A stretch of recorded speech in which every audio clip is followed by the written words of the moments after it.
Video like जरूर कर लीजिए और ऐसे वीडियो लगातार फ्री में पाने के लिए चैनल को तुरंत सब्सक्राइब कर लीजिए और बेल आइकन को जरूर टैप कर लीजिए ताकि आगे भी सारे वीडियो आपको मिलते रहे। यूट्यूब में फॉलो करते हैं तो प्लीज ये वाला फ्री टेलीग्राम चैनल जरूर ज्वाइन कर लीजिएगा। सारे नोटिफिकेशन सारे अपडेट यहीं पे आते हैं, ध्यान रखिए। उत्तर प्रदेश लोक सेवा आयोग की तरफ से सम्मिलित राज्य प्रवर अधीनस्थ सेवा प्रारंभिक परीक्षा 2024 यानी कि यूपीपीएससी अपर प्रीलिम्स 2024 की परीक्षा प्रस्तावित है 27/10/2024 को। 7 अगस्त से करीब 80 दिवस आपके पास शेष हैं। 80 डेज का क्रैश कोर्स हमने यहाँ पर प्रीलिम्स ओरिएंटेड शुरू किया है। 7 अगस्त 2024 से शुरू होने वाले इस ग्रुप में आकर के आप पूरी तैयारी अभी भी प्रीलिम्स की कर सकते हैं। प्रीलिम्स का अगर आपका सिलेबस छिटपुट कंप्लीट हुआ है, पूरा सिलेबस नहीं कंप्लीट कर पा रहे हैं, क्या पढ़ें लास्ट मोमेंट में, कितना स्टडी करें बचे हुए करीब 80 दिवस में, अगर आप नहीं समझ पा रहे हैं, इसको लेकर कंफ्यूज्ड हैं, तो इस ग्रुप में आ सकते हैं। सारी चीजें एक जगह पर आपको मिल जाएंगी। वन स्टॉप डेस्टिनेशन के फॉर्म में पूरी तैयारी आप कर सकते हैं। सिलेक्शन वाली तैयारी, कट ऑफ निकालने वाली तैयारी अभी भी हो सकती है। आगे भी हम बैचेस शुरू करेंगे। 70 दिवस जब बचे होंगे और 50 दिवस वाला आखिरी बैच आएगा, उससे भी फाइनली लोग सिलेक्ट हुए हैं। पिछले वर्षों में हमने देखा है। लेकिन शर्त यही है कि अगर आप जो है ऑनेस्टली 7 से 11 घंटे के बीच का अगर समय निकाल सकते हैं तो इस बैच को ज्वाइन करिए। सब कुछ एक जगह पर आपको दिया जाएगा। जितनी रिकॉर्डेड क्लास जरूरी है वो आपको मिल जाएंगी इसमें। जितना स्टडी फॉर सिविल सर्विस का प्रीलिम्स ओरिएंटेड सिलेक्शन मटेरियल है, लेटेस्ट लिस्टिंग कंपाइलेशन, सारा सब कुछ एक जगह पर मिल जाएगा। पेड क्विज हमारी चल रही है। टेस्ट सीरीज जो हमने नवीन डेवलप की है लेटेस्ट टेंडो पैटर्न के अनुरूप, उसको लगा करके पूरी तैयारी आप कर सकते हैं और कट ऑफ निकालना अभी भी सुनिश्चित कर सकते हैं। ब्रीफली परीक्षा योजना पर एक निगाह डालेंगे। अभी तक ये सब चीजें तो पता चल ही चुकी होंगी आपको, लेकिन फिर भी देख लेते हैं हम लोग। GS1 में प्रथम प्रश्न पत्र मेंस के लिए कट ऑफ इसी से डिसाइड होगा। जो कट ऑफ लिस्ट आती है वो GS पेपर 1 की आती है। GS पेपर 2 जो होता है CSAT पेपर, ये क्वालिफाइंग नेचर का होता है। 33% आपको इसमें लाने हैं। 33 लाएं चाहे 66 लाएं चाहे 90 लाएं, इसका कोई प्रभाव नहीं पड़ेगा GS1 के कट ऑफ से। दोनों ही पेपर्स में 1/3 की निगेटिव मार्किंग है। मेंस में आपको 6 GS के पेपर्स देने होते हैं। एक समान हिंदी का पेपर देना होता है जिसके अंक मेरिट में जुड़ते हैं। एक निबंध का पेपर देना होता है। निबंध के पेपर में आपके पास 3 ऑप्शन होते हैं, आप हिंदी, इंग्लिश या उर्दू में लिख सकते हैं। फिर आपका साक्षात्कार होता है, पर्सनालिटी टेस्ट, ये 100 अंकों का होता है। टोटल आपका 1600 नंबर में से मेरिट बनती है और हर पोस्ट की यहाँ पर अलग अलग कट ऑफ आती है कैटेगरी वाइज। तो इस तरीके से आप फाइनल डेस्टिनेशन तक पहुंचेंगे। अभी ये वाला जो हिस्सा है जहाँ मुख्य परीक्षा लिखा हुआ है, इसको इरेज करके फोकस आपको करना चाहिए GS पेपर 1 पर। GS पेपर 1 में कैसे हम यहाँ पर सही करें अपने क्वेश्चन की कट ऑफ निकल सके, क्योंकि लास्ट टाइम आपने देखा वैकेंसीज कम थी, कट ऑफ ज्यादा गया था। इस बार वैकेंसीज अच्छी नंबर ऑफ वैकेंसीज एक्सपेक्ट आप कर सकते हैं, लेकिन कट ऑफ बहुत ज्यादा नहीं गिरेगा। कंपटीशन लगातार बढ़ता जा रहा है। क्वेश्चंस डिफिकल्ट लेवल के पूछे जा रहे हैं। नंबर ऑफ डिफिकल्ट क्वेश्चन पहले कम होते थे हर पेपर में, number of difficult question, lengthy question अब ज्यादा होते जा रहे हैं। पेपर पहले कम पेजेस में छपता था प्रीलिम्स का, लेकिन अब ज्यादा नंबर ऑफ पेजेस में प्रीलिम्स का पेपर छपने लग रहा है। तो किस तरीके से इसको डील करेंगे, पूरी स्ट्रैटेजी इसके बारे में है, इसको ध्यान से देखिएगा, सुनिएगा, समझिएगा। स्टडी फॉर सिविल सर्विस का सिलेक्शन मटेरियल, रिकॉर्डेड वीडियोस कैसे आपकी हेल्प कर सकते हैं, इसके बारे में बात करना यहाँ पे शुरू करते हैं। 27 अक्टूबर से आगे एग्जाम डेट बढ़ने की संभावना है नहीं, और 80 दिवस जो बचे हुए हैं इस पर आपको पूरी तरीके से प्रीलिम्स परीक्षा पर फोकस करना चाहिए। अभी तक जितना भी आप मुख्य परीक्षा के लिए तैयार कर रहे होंगे, आंसर लिख रहे होंगे, उसको थोड़ी देर के लिए हॉल्ट करके, एटलीस्ट अभी अगले 80 दिवस हॉल्ट करके आपको प्रीलिम्स एग्जाम के लिए लग जाना चाहिए। क्योंकि बार बार अगर प्रीलिम्स मिस करते हैं तो फिर जो इतना मेंस आपने तैयार किया उसका ज्यादा लाभ मिलता नहीं है, क्योंकि करंट अफेयर दोबारा से आपको तैयार करना पड़ता है। ठीक है, तो 70 दिवस प्रीलिम्स का कोर्स फिनिश करने पर पूरा ध्यान लगाना है। यहाँ पर डेली कम से कम आपको अब 7.5 से 8 घंटे की जरूरत पड़ेगी। 7.5 से 8 घंटे कम से कम, और अगर आप बहुत पीछे चल रहे हैं, एकदम शुरुआत कर रहे हैं, तो 10 से 11 घंटे आपको देने चाहिए। और जो सीरियस लोग हैं वो बिल्कुल इसे अतिशयोक्ति नहीं मानेंगे, इतना समय आपको देना पड़ेगा। जरा भी किसी को लग रहा हो कि ये गलत बताया जा रहा है या फिर इतने एफर्ट की नीड नहीं है, डायरेक्टली पेपर देख सकते हैं और फिर पेपर का कट ऑफ देख सकते हैं। 80 दिवस एग्जाम के लिए बाकी हैं। 70 दिवस में प्रीलिम्स का पूरा कोर्स आपको फिनिश करना है। कैसे फिनिश करेंगे सब कुछ अभी आपको इसमें बताएंगे। इस ग्रुप में ज्वाइन हो चुके सदस्यों को स्ट्रैटेजी वीडियो में सब कुछ बताया गया है, कौन कौन से स्टडी मटेरियल को प्रायोरिटाइज करना है। लाइव क्लास नहीं हम यहाँ पर करा रहे हैं, रिकॉर्डेड क्लासेस जो आपको दी गई हैं, हाई यील्ड रिकॉर्डेड क्लासेस, उनका बेस्ट उपयोग कैसे कर सकते हैं, कितनी बार देखना होगा, सब कुछ अभी बताएंगे। ओवरऑल सिलेबस को कवर करना मुख्य उद्देश्य आपका होना चाहिए। प्रैक्टिस पर लगातार फोकस करिए। अब मेंस का छोड़ करके अब आपको प्रीलिम्स ओरिएंटेड प्रैक्टिस करनी है, यानी ज्यादा से ज्यादा यहाँ पर multiple choice type question solve करने हैं। उसका पूरा बैंक हमने आपको यहाँ पे दिया है। सबसे पहला जो बैंक है वो आपका क्विज ग्रुप है, जिस ग्रुप से लगातार तमाम क्वेश्चन डायरेक्टली रिपीट होते हैं। तो क्विज ग्रुप से आप प्रैक्टिस करेंगे। टेस्ट सीरीज का शेड्यूल अभी आगे आपको दिखा दिया जाएगा। टेस्ट सीरीज का शेड्यूल आपका लगा होगा पेड ग्रुप के PDF में, स्ट्रैटेजी PDF में जो पिंड मैसेज में आपको मिल जाती है, उसमें टेस्ट सीरीज का शेड्यूल लगा होगा। 1 सितंबर से हम इसको शुरू कर देंगे। 1 सितंबर से आप स्टडी फॉर सिविल सर्विसेज की टेस्ट सीरीज लगाना यहाँ पे शुरू कर लेंगे। तो ये आपके प्रैक्टिस रिसोर्स हो गए। स्टडी फॉर सिविल सर्विसेज का PYQ कंपाइलेशन आपको ग्रुप में दिया गया होगा, उसको आपको लगाना है। इतना यहाँ पे काफी होगा प्रैक्टिस में, और लगातार रिवीजन की यहाँ पर जरूरत पड़ेगी। साल 2024 से हमने जो नया एडिशन किया है पेड ग्रुप में, बिना कोई फी की वृद्धि किए हुए, कि हमने यहाँ पर रिकॉर्डेड क्लासेस भी पेड ग्रुप को देना शुरू कर दिया है। क्योंकि कई बार आपको अंडरस्टैंडिंग नहीं बनती थी कि कौन सा यूट्यूब में वीडियो देखें, कौन सा छोड़ें। कई सारे वीडियो डेली अपलोड होते थे, तो रिकॉर्डेड क्लासेस में सबसे बड़ा बेनिफिट ये है कि पेड ग्रुप में जो आपको रिकॉर्डेड वीडियोस भेजे जाएंगे वही क्लासेस यहाँ पर लेनी है। उसके अलावा अलग से कोई क्लासेस लेने की जरूरत नहीं पड़ेगी। मंथली करंट अफेयर के वीडियो जो फ्री वाले हैं वो भी हम उसमें डाल देते हैं फाइल फॉर्मेट में, कि आप उसको वहीं से एक्सेस कर सकें। यूट्यूब में आने की बार बार जरूरत नहीं पड़ेगी। रिकॉर्डेड वीडियो क्लासेस की खासियत ये है कि हमने इसको पीपीटी में बनवाया है और सबसे ज्यादा इस पे फोकस किया गया है कि एग्जाम रेलिवेंट रहे, इधर उधर की चीजें इसमें ना के बराबर रहें, और जीरो जीरो यहाँ पे पॉसिबिलिटीज हैं कि आपका टाइम खराब होगा। अगर आप अगर दो रिकॉर्डेड वीडियो लेक्चर देखेंगे, आप ध्यान से उसको समझेंगे, स्टडी मटेरियल बाद में पढ़ेंगे, एक बार रिवीजन करेंगे, निश्चित तौर पर वो चीजें आप निश्चित तौर पर अगले 1 साल तक भूलने नहीं वाले हैं। कोई भी जो कॉन्सेप्ट बताया जाएगा यहाँ पर ज्यादातर फोकस किया गया है रिकॉर्डेड क्लासेस में कि कॉन्सेप्ट आपको समझाए जाएं। जो लिस्टिंग वाली चीज है तो स्टूडेंट को ही तैयार करनी होती है। At the end of the day कितना भी हम या फिर कोई भी टीचर चिल्ला चिल्ला करके आपको पढ़ाएं, अगर आप लिस्टिंग खुद से तैयार नहीं करेंगे, उसको कॉम्प्रीहेंड नहीं करेंगे, तो एग्जाम में भूलते हैं। कंसेप्चुअल क्लैरिटी और अंडरस्टैंडिंग पे फोकस किया गया है। आशय क्या है, अगर आप एंशियंट हिस्ट्री पढ़ रहे हैं, उसका कनेक्ट मिडिवल से कैसे है, भक्ति आंदोलन अगर चल रहा है तो उसके रूट्स एंशियंट इंडिया से कैसे जुड़े हुए हैं, चोल वंश जो है हम 2 पढ़ते हैं, एक संगमकालीन चोल पढ़ते हैं और एक मिडिवल चोलास पढ़ते हैं, तो दोनों में कौन कौन से शासक महत्वपूर्ण हैं और उनकी जो प्रथाएं हैं एंशियंट इंडिया में या फिर मिडिवल इंडिया में, जो भूराजस्व संबंधी अलग अलग वंशों की जो प्रथाएं हैं या फिर जो उनका एडमिनिस्ट्रेशन है उससे संबंधित क्वेश्चन बनते हैं। और अलग अलग फैक्ट्स जो बनते हैं, नए तरीके के फैक्ट आजकल जो पूछे जा रहे हैं, उसको हमने स्टडी मटेरियल में तो हमेशा शामिल किया है, उसको रिकॉर्डेड वीडियो के माध्यम से समझाया भी जाएगा किस तरीके के क्वेश्चन आपके बन सकते हैं। तो हमारी रिकॉर्डेड क्लासेस हमारे स्टडी मटेरियल पर आधारित है। स्टडी मटेरियल की पीपीटी बनवाई गई है, उसको समझाया गया है उसमें, जिससे आप जब जब स्टडी मटेरियल पढ़ेंगे, एक बार रिकॉर्डेड वीडियो क्लासेस जैसे आपने देखी, किस तरीके से करना है इसको समझ लेते हैं। मैं बता दे रहा हूँ आपको।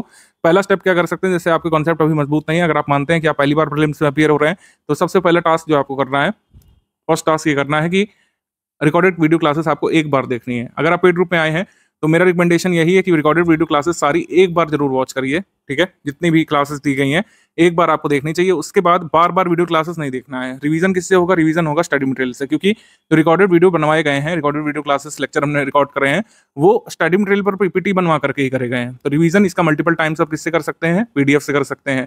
इसका फायदा ये हो गया कि बार बार आपको वीडियो चालू करने की जरूरत नहीं पड़ेगी। जहां पर ऐसा हो सकता है कि 50 मिनट का कोई वीडियो लेक्चर है, कोई 36 मिनट का है, उसके रिवीजन में आपको 6 मिनट भी लग सकते हैं। अगर आप अच्छे से उसको समझ लिए हैं, तो जब आप तीसरी चौथी बार रिवाइज कर रहे होंगे अगर, तो 36 मिनट का जो वीडियो लेक्चर है उसको 6 मिनट में भी कर सकते हैं। और इस तरीके से आप अपना टाइम सेव कर सकते हैं। सिर्फ एक ही बार आपको देखना रिकमेंडेड है। वीडियो क्लासेस जो है एक बार देखिएगा। मतलब कोई ऐसा अगर वीडियो है जिसमें कॉन्सेप्चुअल क्लैरिटी बताई गई है, तो आप उसको चाहें तो एक और बार देख सकते हैं। खासकर जब हम जैसे मिडिवल हिस्ट्री में एडमिनिस्ट्रेशन की बात करेंगे, या फिर ज्योग्राफी में फिजिकल ज्योग्राफी के टर्म्स आपको समझा रहे होंगे, या फिर जो मैपिंग जहाँ पर समझा रही होंगी मैडम, तो वहाँ पर आप चाहें तो उसको रिपीट कर सकते हैं। अदरवाइज पीडीएफ से भी रिवीजन करना सफिशिएंट होगा, क्योंकि हमने यहाँ पर इसीलिए स्टडी मटेरियल पर ही रिकॉर्डेड वीडियो क्लासेस बनवाई है। अलग से स्मार्ट बोर्ड पर नहीं बनवाया इसको, जिससे आपका टाइम ना खराब हो और आपको एक ही बार वीडियो देखना पड़े और उसी वीडियो में जो चीज़ें दिखलाई गई हैं वही स्टडी मटेरियल से आप रिवाइज कर सकें। रिकॉर्डेड वीडियो क्लासेस में लिस्टिंग को बोलने की अपेक्षा हमने कंसेप्चुअल अंडरस्टैंडिंग और क्लैरिटी पर फोकस किया है। मतलब जो चीज़ें लिखी गई हैं वो आप समझें, उससे क्वेश्चन कैसे बन सकते हैं वह भी समझें। जैसे कांग्रेस है तो कांग्रेस के कौन कौन से सेशन जरूरी हैं, कैसे क्वेश्चन उसमें बन सकते हैं, कौन कौन सी चीज़ें पूछी जा सकती हैं। कोई लिस्टिंग है तो उसमें कौन सी चीज़ें किस तरीके से पूछी जा सकती हैं, उसको हमने समझाया है। अगर ज्योग्राफी की बात करें तो सारी टर्मिनोलॉजी उसमें समझाई है, जहाँ जहाँ पर मैपिंग की जरूरत है तो उसको वहाँ पर समझाया गया है, ठीक है। और इन्वायरमेंट में जो कॉन्सेप्चुअल क्लैरिटी आपके होनी चाहिए, जो अलग अलग डेफिनेशंस और फैक्ट्स होते हैं, उसको वहाँ पर समझाने का प्रयास किया गया है। हिस्ट्री में हमने कोशिश की है कि जितनी भी क्रोनोलॉजी है वो मेंटेन रहे। हिस्ट्री को पूरी तरीके से क्रोनोलॉजी में पढ़ाया गया है, पहले एंशियंट, फिर मिडिवल, फिर मॉडर्न, और पूरी क्रोनोलॉजी यहाँ पर मेंटेन की गई है कि आप अगर कहीं से भी पढ़ें, ठीक है, मतलब किसी भी हिस्से से पढ़ें, तो उसके पीछे का उसका आगे का एकदम तारतम्य बना रहे। एंशियंट पहले यहाँ पे आपको वीडियोस मिलेंगे, फिर मिडिवल के, फिर मॉडर्न के, ठीक है। और पूरा उसको एक ही धारा प्रवास समझाया गया है कि एंशियंट के कौन से घटनाक्रम है, फिर मिडिवल कौन से राजवंश हैं, फिर मॉडर्न इंडिया में किस तरीके से यूरोपीय कंपनियों का आगमन हुआ और कैसे ब्रिटिश शासन हुआ, ब्रिटिश काल के जो गवर्नर जनरल वाइसरॉय हैं उनको समझाया गया है। तो जितना जिस तरीके से एग्जाम की डिमांड है उसी तरीके से यहाँ पर समझाया गया है। अगेन, अगर आप फुल पेड ग्रुप में हैं, कोई भी चीज़ अगर आपको नहीं समझ में आती है, रिकॉर्डेड वीडियो लेक्चर में कोई चीज़ आप नहीं समझ पाए हैं, स्टडी मटेरियल में नहीं समझ पाए हैं, किसी फैक्ट में आपको डाउट है, हिस्ट्री की किसी डेट में आपको डाउट लग रहा है, ठीक है, ज्योग्राफी में कोई कॉन्सेप्ट आप नहीं समझ पा रहे हैं, कॉम्प्रीहेंड नहीं कर पा रहे हैं, इन्वायरमेंट में कोई डेफिनेशन नहीं समझ पा रहे हैं, पीवाईक्यू में कोई फैक्ट आपको डाउटफुल लग रहा है, तो आप उसको तुरंत ही पूछ सकते हैं। पेड ग्रुप का सपोर्ट आपको मिलेगा, डिस्कशन ग्रुप का मिला होगा। फुल पेड ग्रुप के मेंबर्स को डिस्कशन ग्रुप में ऐड किया जाता है। आप उसमें हमारे कोर्स से संबंधित सारे प्रश्न पूछ सकते हैं। हमारे कोर्स में जितना भी स्टडी मटेरियल या प्रैक्टिस रिसोर्सेस आएंगे, जैसे पेड क्विज के डाउट उसमें पूछ सकते हैं, आप टेस्ट सीरीज में कोई चीज़ नहीं समझ में आई तो उसमें पूछ सकते हैं, रिकॉर्डेड वीडियो क्लासेस में कोई चीज़ नहीं समझ में आई या फिर हमारे स्टडी मटेरियल में कोई चीज़ नहीं समझ में आई तो आप वहाँ पर पूछ सकते हैं स्क्रीनशॉट भेज करके या फोटो भेज करके।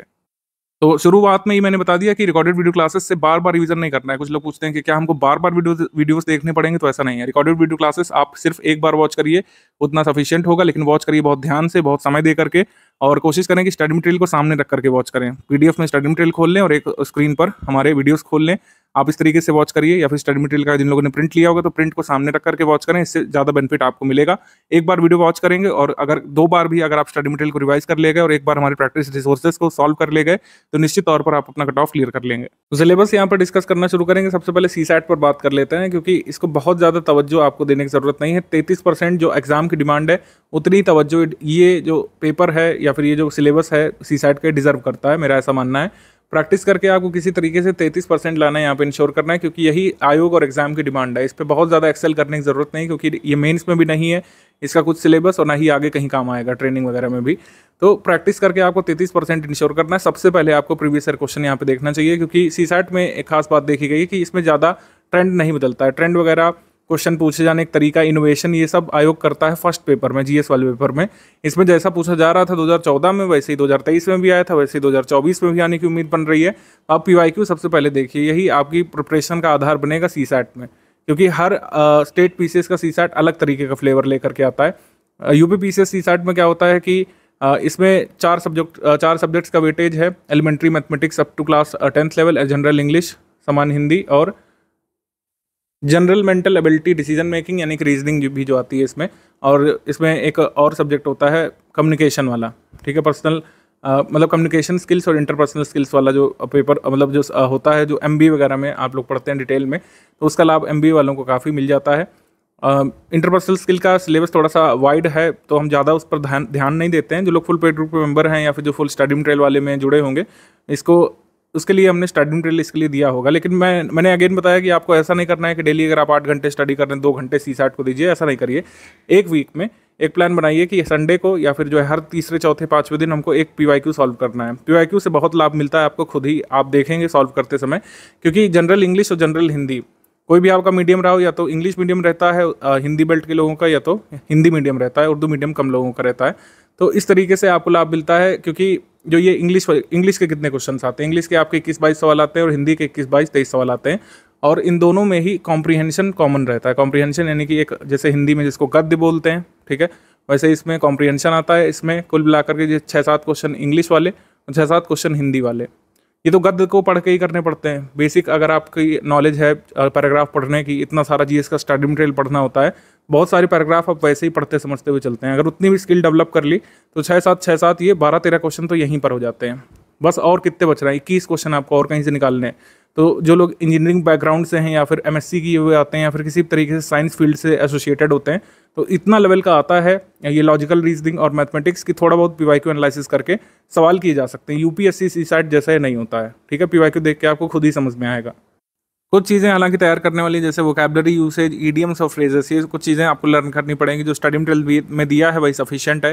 पंक्चुएशन, स्पेलिंग संबंधी कुछ रूल्स होते हैं, ट्रांसफॉर्मेशन ऑफ सेंटेंसेस के रूल्स होते हैं, एक्टिव पैसिव वॉइस के कुछ नियम होते हैं। इतना दिया गया है स्टडी मटेरियल में कि वो सफिशिएंट है, ठीक है। हिंदी में भी जैसे कुछ चीज़ें याद करनी पड़ती है, संधि समास वगैरह, क्रियाएं हो गई, विलोम शब्द याद करने पड़ते हैं, कुछ वर्तियाँ तैयार करनी पड़ती हैं।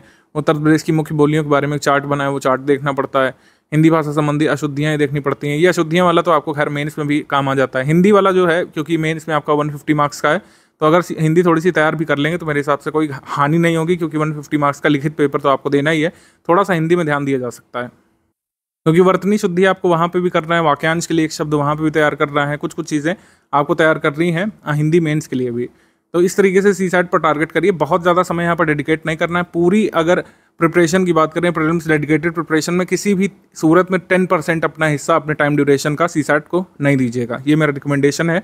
पीवाईक्यू देखिए, यहाँ पे सबसे पहला जो सोपान है वो पीवाईक्यू है। पीवाईक्यू सॉल्व करिए। कई सारे प्रैक्टिस सेट आपको हम अवेलेबल करा देंगे प्रीलिम्स से पहले, उतना ही सफिशिएंट होगा और इस तरीके से आपकी सीसैट की प्रिपरेशन हो जाएगी। बाकी अंक गणित जैसे कुछ लोगों को कमजोर होता है आर्ट बैकग्राउंड का, और बीज गणित, रेखा गणित ये कमजोर होता है, तो जरूरी नहीं कि आप बीज गणित, रेखा गणित में जुट जाइए, अपना बहुत सारा समय गंवा दीजिए।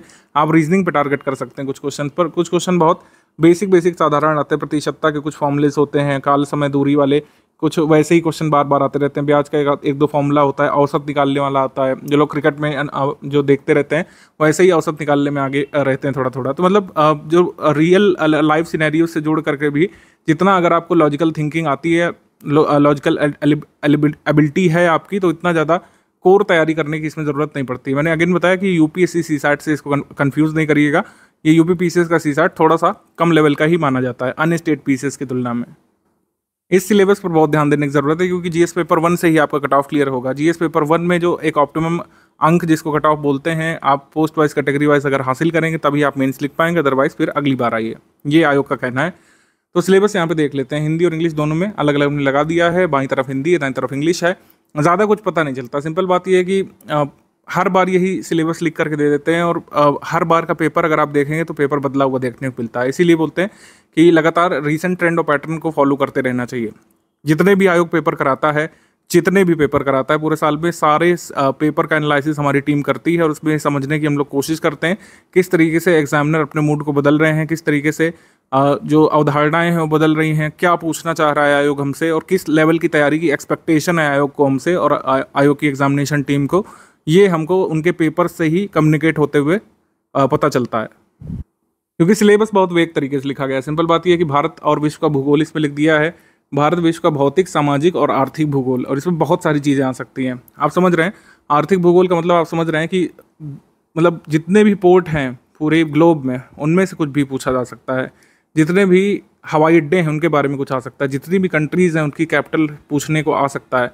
कोई भी देश किसी भी कह सकते हैं वाणिज्य के लिए प्रसिद्ध है, उसके बारे में पूछ सकते हैं वर्ल्ड लेवल पर। आई रिपीट, वर्ल्ड लेवल पर और भारत लेवल पर भी। पूरे स्टेट जितने भी भारत के हैं वो किस वाणिज्य व्यापार के लिए प्रसिद्ध हैं, किस चीज़ का आयात निर्यात ज़्यादा करते हैं, किस चीज़ का प्रोडक्शन करते हैं, इससे संबंधित एक्सपेक्टेशन आयोग की हो सकती है। अब इसका दायरा कैसे सीमित होगा, दायरा कैसे बनाएंगे कि कितना भारत का भूगोल, कितना भारत का इतिहास हमको स्टडी करना है, इसी के लिए होता है पीवाईक्यू एनालिसिस। ठीक है, पीवाईक्यू एनालिसिस। जब हम 3 स्टेज प्रिपरेशन बताते हैं तो आपको पीवाईक्यू एनालिसिस के बारे में कहते हैं, लेकिन अब पीवाईक्यू एनालिसिस आप खुद से नहीं करिए। खुद से करेंगे तो बहुत समय इसी में गवा देंगे। स्टडी फॉर सिविल सर्विसेज की एक्सपर्टीज़ का आप लोग लाभ उठाइए। पूरा सिलेबस लेटेस्ट ट्रेंड और पैटर्न के हिसाब से पीवाईक्यू के अनुसार है। पीवाईक्यू के अनुसार होने का हमेशा ये नहीं मतलब होता है कि जितना पीवाईक्यू में पूछा गया उतना ही दायरा सीमित कर लो और उसी से एक्सपेक्ट करो कि जितना पीवाईक्यू के अराउंड आया था वही अगली बार भी आ जाए, ऐसा नहीं होता है। Study for civil services team PYQ analysis करके अपना स्टडी मटेरियल डेवलप करती है। पीवाईक्यू आधारित जो है कंटेंट दे देना और पीवाईक्यू एनालिसिस करके रीसेंट ट्रेंड और पैटर्न को फॉलो करते हुए कंटेंट बनाना बहुत अलग अलग चीज़ें हैं। या आप हमारे कंटेंट को पढ़ते हुए महसूस करेंगे, या तो एग्जाम में ओएमआर पे सही क्वेश्चन सॉल्व करते हुए महसूस करेंगे कि पीवाईक्यू आधारित स्टडी मटेरियल में और पीवाईक्यू के आधार पर लेटेस्ट ट्रेंड और पैटर्न को फॉलो करते हुए बनाए गए स्टडी मटेरियल में क्या अंतर होता है। भारत का इतिहास भारतीय राष्ट्रीय आंदोलन है कि एक टर्म है, इसमें बहुत सारी चीज़ें पूछी जा सकती हैं। ठीक है, जितने चैप्टर हिस्ट्री बुक्स ने लिखे, हिस्ट्री बुक्स और पब्लिशर्स ने लिखे हैं, उसके अतिरिक्त भी कई सारी चीज़ें हो सकती हैं। इसके लिए आपको रिसेंट ट्रेंड और पैटर्न फॉलो करना पड़ता है कि कहाँ पे क्या चीज़ें चल रही हैं। तो इसीलिए ज़्यादा कुछ इससे पता नहीं चलता है। परिशिष्ट 5 बिल्कुल एक तरीके से ऑब्सोलीट हो रहा है। आयोग के लोग अगर सुन रहे हैं तो चाहें तो इसमें परिवर्तन कर सकते हैं।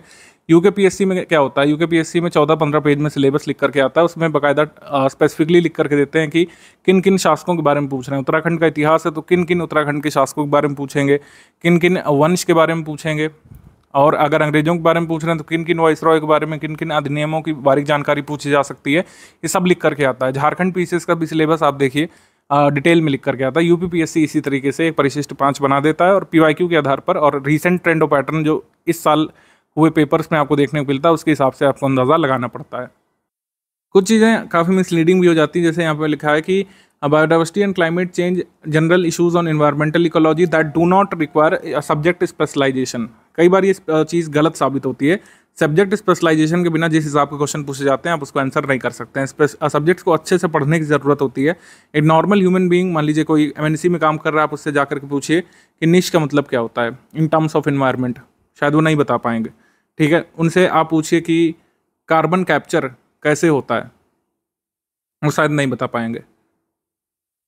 ठीक है। तो मतलब ये मैंने कहने का प्रयास कर रहा हूँ कि ऐसा नहीं कि हर यूपीपीसीएस करने वाला, यूपीपीसीएस की प्रिपरेशन करने वाला बहुत ज्ञानी है, ऐसा नहीं है। मैं ये बस कहना चाह रहा हूँ कि सिलेबस जो है बहुत अच्छी तरीके से आपको तैयार करना पड़ता है, क्योंकि सिलेबस का दायरा बहुत बढ़ जाता है जब सिलेबस इस तरीके से एक पैराग्राफ में लिख करके आता है। कुछ चीज़ें जैसे हैं, जैसे इकोनॉमिक सोशल डेवलपमेंट में सस्टेनेबल डेवलपमेंट लिख दिया, तो सस्टेनेबल डेवलपमेंट और पॉवर्टी इंक्लूजन से हर बार क्वेश्चन आपको एग्जाम में देखने को मिल रहे हैं। सस्टेनेबल डेवलपमेंट में बेसिक भी आता है, बेसिक या फिर स्टैटिक भी आता है, यानी कि अवधारणाएं बन चुकी हैं। सस्टेनेबल डेवलपमेंट गोल्स का जो बैकग्राउंड है या फिर जो डेफिनेशंस बन चुकी हैं पहले की, उसके बारे में भी पूछा जाता है। और जो रीसेंट डेवलपमेंट होता है, रीसेंट डेवलपमेंट यानी कि रिपोर्ट्स जो आती हैं, चाहे वर्ल्ड लेवल पर हो चाहे नीति आयोग की रिपोर्ट हो, क्योंकि सस्टेनेबल डेवलपमेंट संबंधित रिसर्च नीति आयोग का रहता है। तो नीति आयोग का जो रिपोर्ट है उसके बारे में भी, और जो वर्ल्ड लेवल पर जो ऑर्गेनाइजेशंस जिम्मेदार हैं सस्टेनेबल डेवलपमेंट के बारे में अद्यतन जानकारी देने के लिए, उनकी रिपोर्ट्स के बारे में भी आपको पता होना चाहिए। तो स्टैटिक करंट दोनों साथ लेकर के चलना होता है, और कई बार डायनामिक पैटर्न आ जाता है कि स्टैटिक और करंट दोनों को मिला करके एक प्रश्न बनाए जाने लग रहा है। तो स्टडी फॉर सिविल सर्विसेज कुल मिलाकर मैं आपको ये कम्युनिकेट करना चाह रहा हूँ कि जो चीज़ यहाँ पर ज़रूरी है, स्टैटिक हो, डायनेमिक हो, बेसिक हो, टफ लेवल का हो, इजी लेवल का हो, बैकग्राउंड आपको जितना चाहिए किसी भी टॉपिक के बारे में, वो हमारे स्टडी मटेरियल में होता है। इसीलिए मैंने पहले ही बोला था कि स्टडी मटेरियल हमारा आपके लिए सिलेक्शन मटेरियल साबित हो सकता है, अगर आप अच्छे से उसको स्टडी करें, अच्छे से यूटिलाइज करें। सिलेबस वेग है, मैं इसीलिए बोलता हूँ। जैसे यहाँ पर सोशल सेक्टर इनिशिएटिव्स लिखे हुए हैं, तो सोशल सेक्टर इनिशिएटिव्स में क्या होता है, गवर्नमेंट स्कीम जैसे आती हैं, हर बार गवर्नमेंट स्कीम से क्वेश्चन आते हैं। तो गवर्नमेंट स्कीम आयोग लिखता नहीं है कि गवर्नमेंट स्कीम हम पूछेंगे, वो सोशल सेक्टर इनिशिएटिव लिख देता है। तो उसमें आपको इसमें पता करना होता है PYQ एनालिसिस करके कि इसमें गवर्नमेंट स्कीम पूछी जाएंगी या गवर्नमेंट स्कीम पूछी जाती है। गवर्नमेंट स्कीम में भी फैक्चुअल जानकारी ज़्यादा पूछी जाती है, कौन सी स्कीम कब आई थी या फिर किससे संबंधित है, ये सब चीज़ें पूछी जाने लगती हैं। तो इस तरीके से syllabus analysis study for civil services team ने आपके लिए करके रखा है, और इस सिलेबस के हिसाब से लेटेस्ट जो पेपर हो रहे हैं उसको देखते हुए, रिसेंट ट्रेंड जो चल रहा है क्वेश्चन पूछे जाने का, एग्जामिनेशन या एग्जामिनेशन टीम जो भी है आयोग के अंदर, उनका क्या एक्सपेक्टेशन है, उसके हिसाब से हमने पूरा स्टडी मटेरियल डेवलप किया और अपने प्रैक्टिस रिसोर्सेज को भी इस हिसाब से डेवलप किया है। इसका एक उदाहरण भी मैं आपको दे रहा हूँ, क्योंकि उदाहरण से चीज़ें अच्छी तरीके से स्पष्ट हो जाती हैं। पहले होता था, यूपीपीसीएस कोई भी एग्जाम लेता था उसमें हमेशा से असर्शन रीजन के क्वेश्चन आते रहे हैं, पहले बहुत कम आते थे, आजकल ज़्यादा आने लग रहे हैं। लेकिन कभी भी करंट अफेयर में ज़्यादा असर्शन रीजन नहीं पूछा जाता था, नहीं आता था, लेकिन अब आने लग रहा है, आने की उम्मीद भी बन रही है। तो करंट अफेयर में भी आप देखेंगे, करंट अफेयर में हम जनरली असर्शन रीजन वाले सवाल नहीं बना कर देते थे, लेकिन असर्शन रीजन इतना ज़्यादा महत्वपूर्ण हो चुका है कि वो सारे सब्जेक्ट में आ सकता है, हिस्ट्री में आ सकता है, ज्योग्राफी में आ सकता है, आता रहा है, इकोनॉमी में आता रहा है, लेकिन अब करंट अफेयर में भी असर्शन रीजन के सवाल आ सकते हैं। तो हमने करंट अफेयर में आपको बना करके दिया था, लेटेस्ट मंथ के करंट अफेयर में भारत के लिए चाबहार बंदरगाह या शहीद बेइज्जती टर्मिनल जो बंदरगाह है, पाकिस्तान के ग्वादर बंदरगाह और चीन की बेल्ट एंड रोड पहल के खिलाफ एक जवाबी संतुलन प्रदान कर सकता है। और इसका रीज़न है, चाबहार बंदरगाह भारत को अफगानिस्तान और मध्य एशियाई देशों से जोड़ने का महत्वपूर्ण मार्ग जो है प्रदान कर सकता है, या फिर महत्वपूर्ण मार्ग रूप में उपयोगी सिद्ध हो सकता है। तो इसका आंसर क्या होगा? इसका आंसर होगा ए और आर दोनों सही, और आर ए की सही व्याख्या भी करता है। ठीक है, हम हमेशा उम्मीद करते हैं चाबहार में ये पूछेंगे कि कहाँ पर है, जो है किस प्रोविंस में है चाबहार बंदरगाह जो है, ये ईरान के किस प्रोविंस में, ये सब क्वेश्चन 10 ईयर के लिए जो समझौता हुआ है वहाँ की मैरीटाइम एजेंसी, भारत की मैरीटाइम एजेंसी के बीच, ये सब। लेकिन अब आजकल जियोपॉलिटिक्स से भी क्वेश्चन आ सकते हैं, और जो कॉन्सेप्ट है, जो एनालिसिस है, उस पर आधारित भी सवाल बना सकते हैं। और एनालिटिकल सवाल बनाने का बहुत अच्छा एक अप्रोच होता है असर्शन रीजन वाले क्वेश्चन बनाना। हमारा स्टडी मटेरियल हमेशा बाइलिंगुअल होता है, तो जो भी क्वेश्चन होगा या फिर जो भी स्टडी मटेरियल होगा वो दोनों ही भाषाओं में तैयार किया जाता है, और ये क्वेश्चन भी अंग्रेजी में भी बनाया गया था। तो ये आपको लेटेस्ट मंथ का करंट अफेयर मिलेगा, और आगे भी टेस्ट सीरीज में हमारी पेड क्विज में भी इस तरह के क्वेश्चंस की बहुतायत अब देखने को मिलेगी। ये होता है लेटेस्ट ट्रेंड पैटर्न के हिसाब से तैयारी करना। कट ऑफ मार्क हमको कितना चाहिए, जीएस पेपर 1 में कितना कट ऑफ सोच करके चलें कि हमको उतना नंबर मिल जाए कि हमारा जीएस पेपर 1 क्लियर हो जाए और हमको मेंस लिखने को मिले। तो कट ऑफ कितना चाहिए? कट ऑफ आने तक भी कई बार लोगों को नहीं समझ में आता है, आंसर की आने के बाद नहीं पता चलता है, एग्जाम देने के बाद नहीं पता चलता है। तैयारी के दौरान कितना रखें, इस पर बात कर लेते हैं, क्योंकि काफ़ी सारी चीज़ें रिलेटिव होती हैं, अदर चीज़ों कंपैरिजन में आपको सोचना पड़ता है। जैसे एग्जाम हॉल के दिन जो पेपर आपके सामने होगा उसके हिसाब से आपको वहाँ पर डिसाइड करना है, उसी समय तत्काल निर्णय आपको करना पड़ेगा कि कितने अटेम्प्ट करना है आपको एमआर पर, वो अलग विषय है। तैयारी के दौरान कट ऑफ कितना आपको टारगेट करना है, क्योंकि एक ऑप्टिमम अंक तो हमेशा दिमाग में होना चाहिए कि हमको कितना चाहिए। तो यहाँ पर यूआर का कट ऑफ जो प्रीवियस ईयर में रहा है उसके हिसाब से बात करेंगे। यूआर का इसलिए ये मैं ले रहा हूँ क्योंकि यूआर का हाईएस्ट रहता है और इसी हिसाब से आपको अपना ओरिएंट करना है स्टडी को, क्योंकि अलग अलग कैटेगरीज में अलग अलग कम कम आपके हिसाब से आपको मिल जाएगा। आप उतना एडजस्टमेंट कर लीजिए अपने हिसाब से। मैं पूरी कट ऑफ लिस्ट एनालिसिस करूंगा तो कन्फ्यूजन भी होगी। तो यूआर का कट ऑफ यानी हाईएस्ट कट ऑफ किसी पोस्ट के लिए जो रहा है 2018 से अभी तक, उसके एनालिसिस के आधार पर यहाँ पर हम समझने की कोशिश करते हैं कि कितना टारगेट आपको तैयारी के दौरान रखना है। स्टोरी यहाँ पर देखेंगे 2018 से लेकर 2023 की 5 वर्षों की स्टोरी में काफ़ी कुछ आपको समझ में आएगा। निगेटिव मार्किंग लागू होने के बाद का कट ऑफ यहाँ पर देख रहे हैं। पहले कट ऑफ देखना कोई खास आपको जानकारी देगा नहीं। 2018 से पहले का 2018 में 126 नंबर यहाँ पर कट ऑफ गया था यूआर के लिए, 94.5 क्वेश्चन। और पोस्ट में आपको बता दूं 900 प्लस पोस्ट थी इसमें, 900 प्लस पोस्ट थी। और जो है काफ़ी सारे हमारे स्टूडेंट्स इसमें सिलेक्ट भी हुए थे। 900 प्लस पोस्ट पर ये कट ऑफ गया था। काफ़ी लोगों के लिए शॉकिंग भी था, लेकिन जैसा मैंने बताया कि काफ़ी सारे फैक्टर्स पर ये कट ऑफ डिपेंड करता है, सिर्फ नंबर ऑफ पोस्ट पर नहीं। पेपर ईजी मॉडरेट लेवल का था। पिछले 5 वर्षों का सबसे ईजी पेपर 2018 वाला ही था। तो ईजी मॉडरेट लेवल के पेपर में ये कट ऑफ जो है ये जस्टिफाइड था, भले ही सीटें 300 रही हो। और 2023 में अगर आप देखें 125 कट ऑफ यहाँ पर यूआर के लिए गया है और अदर कैटेगरीज में भी बहुत कम नहीं रहा है। 125 अंक जो कट ऑफ लगभग 93 क्वेश्चन इसमें आप देखिए इस वजह से था क्योंकि 254 पोस्ट थी, नंबर ऑफ पोस्ट ही बहुत कम थी। इस वजह से मॉडरेट पेपर होने के बाद, moderate to difficult side paper था लास्ट ईयर का। मॉडरेट डिफिकल्ट 2023 वाला था, 2021 वाला था। तो मॉडरेट डिफिकल्ट पेपर में इस तरीके का कट ऑफ अगर जा रहा है तो आप समझिए आपको अपनी प्रिपरेशन बढ़ानी पड़ेगी, क्योंकि नंबर ऑफ सीट्स इस बार भी बहुत ज़्यादा नहीं है। स्टडी फॉर सिविल सर्विसेज का अगर आप स्टडी मटेरियल पढ़ते हैं तो 105 करेक्ट क्वेश्चन निगेटिव मार्किंग हटा करके आपको कट ऑफ यहाँ पर रखना है। टारगेट अपना प्रिपरेशन के दौरान 105 करेक्ट क्वेश्चन आफ्टर डिडक्टिंग या फिर डिड्यूसिंग निगेटिव मार्किंग। निगेटिव हटा के लिख भी दे रहा हूँ मैं यहाँ पे, निगेटिव हटाकर 105 क्वेश्चन का यहाँ पर टारगेट रखना है, जो बिल्कुल अचीवेबल है, डुएबल है। हमारे स्टडी मटेरियल के साथ, हमारे प्रैक्टिस रिसोर्सेज के साथ, हमारी गाइडेंस में और जो क्लासेस भी आपको मिलेंगी इस वाले बैच में, तो बिल्कुल किया जा सकता है। 105 करेक्ट क्वेश्चंस निगेटिव हटाकर किए जा सकते हैं। और इतना अगर आपने टारगेट कर लिया और अगर मान लीजिए थोड़ा सा शॉर्ट भी रहेगा, 4-5 क्वेश्चन शॉर्ट भी रहेगा, तो भी कट ऑफ आपका जरूर निकलेगा। ठीक है, 150 क्वेश्चन का पेपर आपका पेपर होता है, लेकिन वो आपको सभी को पता है जो लोग 2-3 वर्षों से दे रहे होंगे, वो कहने को 150 क्वेश्चन होते हैं। हर बार 4 क्वेश्चन डिस्प्यूटेड होते ही हैं, 3-4 क्वेश्चन, कई बार 5 क्वेश्चन तक डिस्प्यूटेड होते हैं। उन डिस्प्यूटेड क्वेश्चन की वजह से कई सारे लोग बॉर्डर लाइन केस में फंस जाते हैं। डिस्प्यूटेड क्वेश्चन का मतलब ये हुआ कि मान लीजिए आप सिर्फ 90 के राउंड अटेम्प्ट करके आए, 90-92, और डिस्प्यूटेड क्वेश्चंस आपके रहे। डिस्प्यूटेड क्वेश्चन का जो रिजल्ट है वो बहुत बाद में पता चलता है। मतलब मॉडिफाइड की जो है लास्ट किस एग्जाम की आई, अगर आपको याद हो 2022, आई थिंक 2022 से 2021 ही वो पेपर था जिसकी मॉडिफाइड की अब तक अवेलेबल है। उसके बाद के पेपर्स की मॉडिफाइड की अभी नहीं आई, 2023 वाली की नहीं आई है, 2022 वाली की नहीं आई। मॉडिफाइड की बहुत बाद में आती है, तब तक उसका एनालिसिस करने का, उसका मंथन करने का कोई मतलब नहीं रह जाता, क्योंकि आप दूसरे पेपर दे चुके होते हैं। तो मॉडिफाइड की से फिर डिस्प्यूटेड क्वेश्चंस का पता चलता है, लेकिन आपका जो रिजल्ट आता है वो मॉडिफाइड की के हिसाब से आ चुका होता है। तो 150 क्वेश्चंस कहने के लिए हैं। मैं मान के चलता हूँ कि 146 क्वेश्चंस में से आपको 105 का टारगेट रखना है। अगर 100 भी यहाँ पर सही हो गए, 98 के राउंड भी सही हो गए, तो आपका कट ऑफ आसानी से निकल जाता है। 105 का टारगेट हमने इसीलिए कॉन्फिडेंटली बताया है क्योंकि हमारे स्टडी मटेरियल से आप 125 तक कर सकते हैं। आई रिपीट, 125 क्वेश्चंस, नंबर नहीं, 125 क्वेश्चंस का आप कर सकते हैं स्टडी फॉर सिविल सर्विसेज के प्रैक्टिस रिसोर्सेज को फॉलो करके, हमारे सिलेक्शन मटेरियल को पढ़ करके। और अब तो एनालिटिकल क्वेश्चन आपको सही कराने के लिए हमने रिकॉर्डेड क्लासेस देने का भी यहाँ पर निर्णय लिया है। आप हमारे सिलेक्शन मटेरियल में से जो चाहें तो देखें, चाहे तो पेड क्विज से डायरेक्टली क्वेश्चन रिपीट हुए हैं, मतलब आए हैं एग्जाम में, मतलब क्वेश्चन पहले कराए गए थे पेड क्विज में, पेपर में डायरेक्टली देखा गया था उन्हें। 125 यहाँ पर आए थे टफ ट्रिकी पेपर होने के बावजूद। ठीक है, 113 शायद 2022 वाले पेपर में थे, 2021 वाले में 111। इस तरीके से लगातार हमने अपने परफॉर्मेंस को इंप्रूव किया है।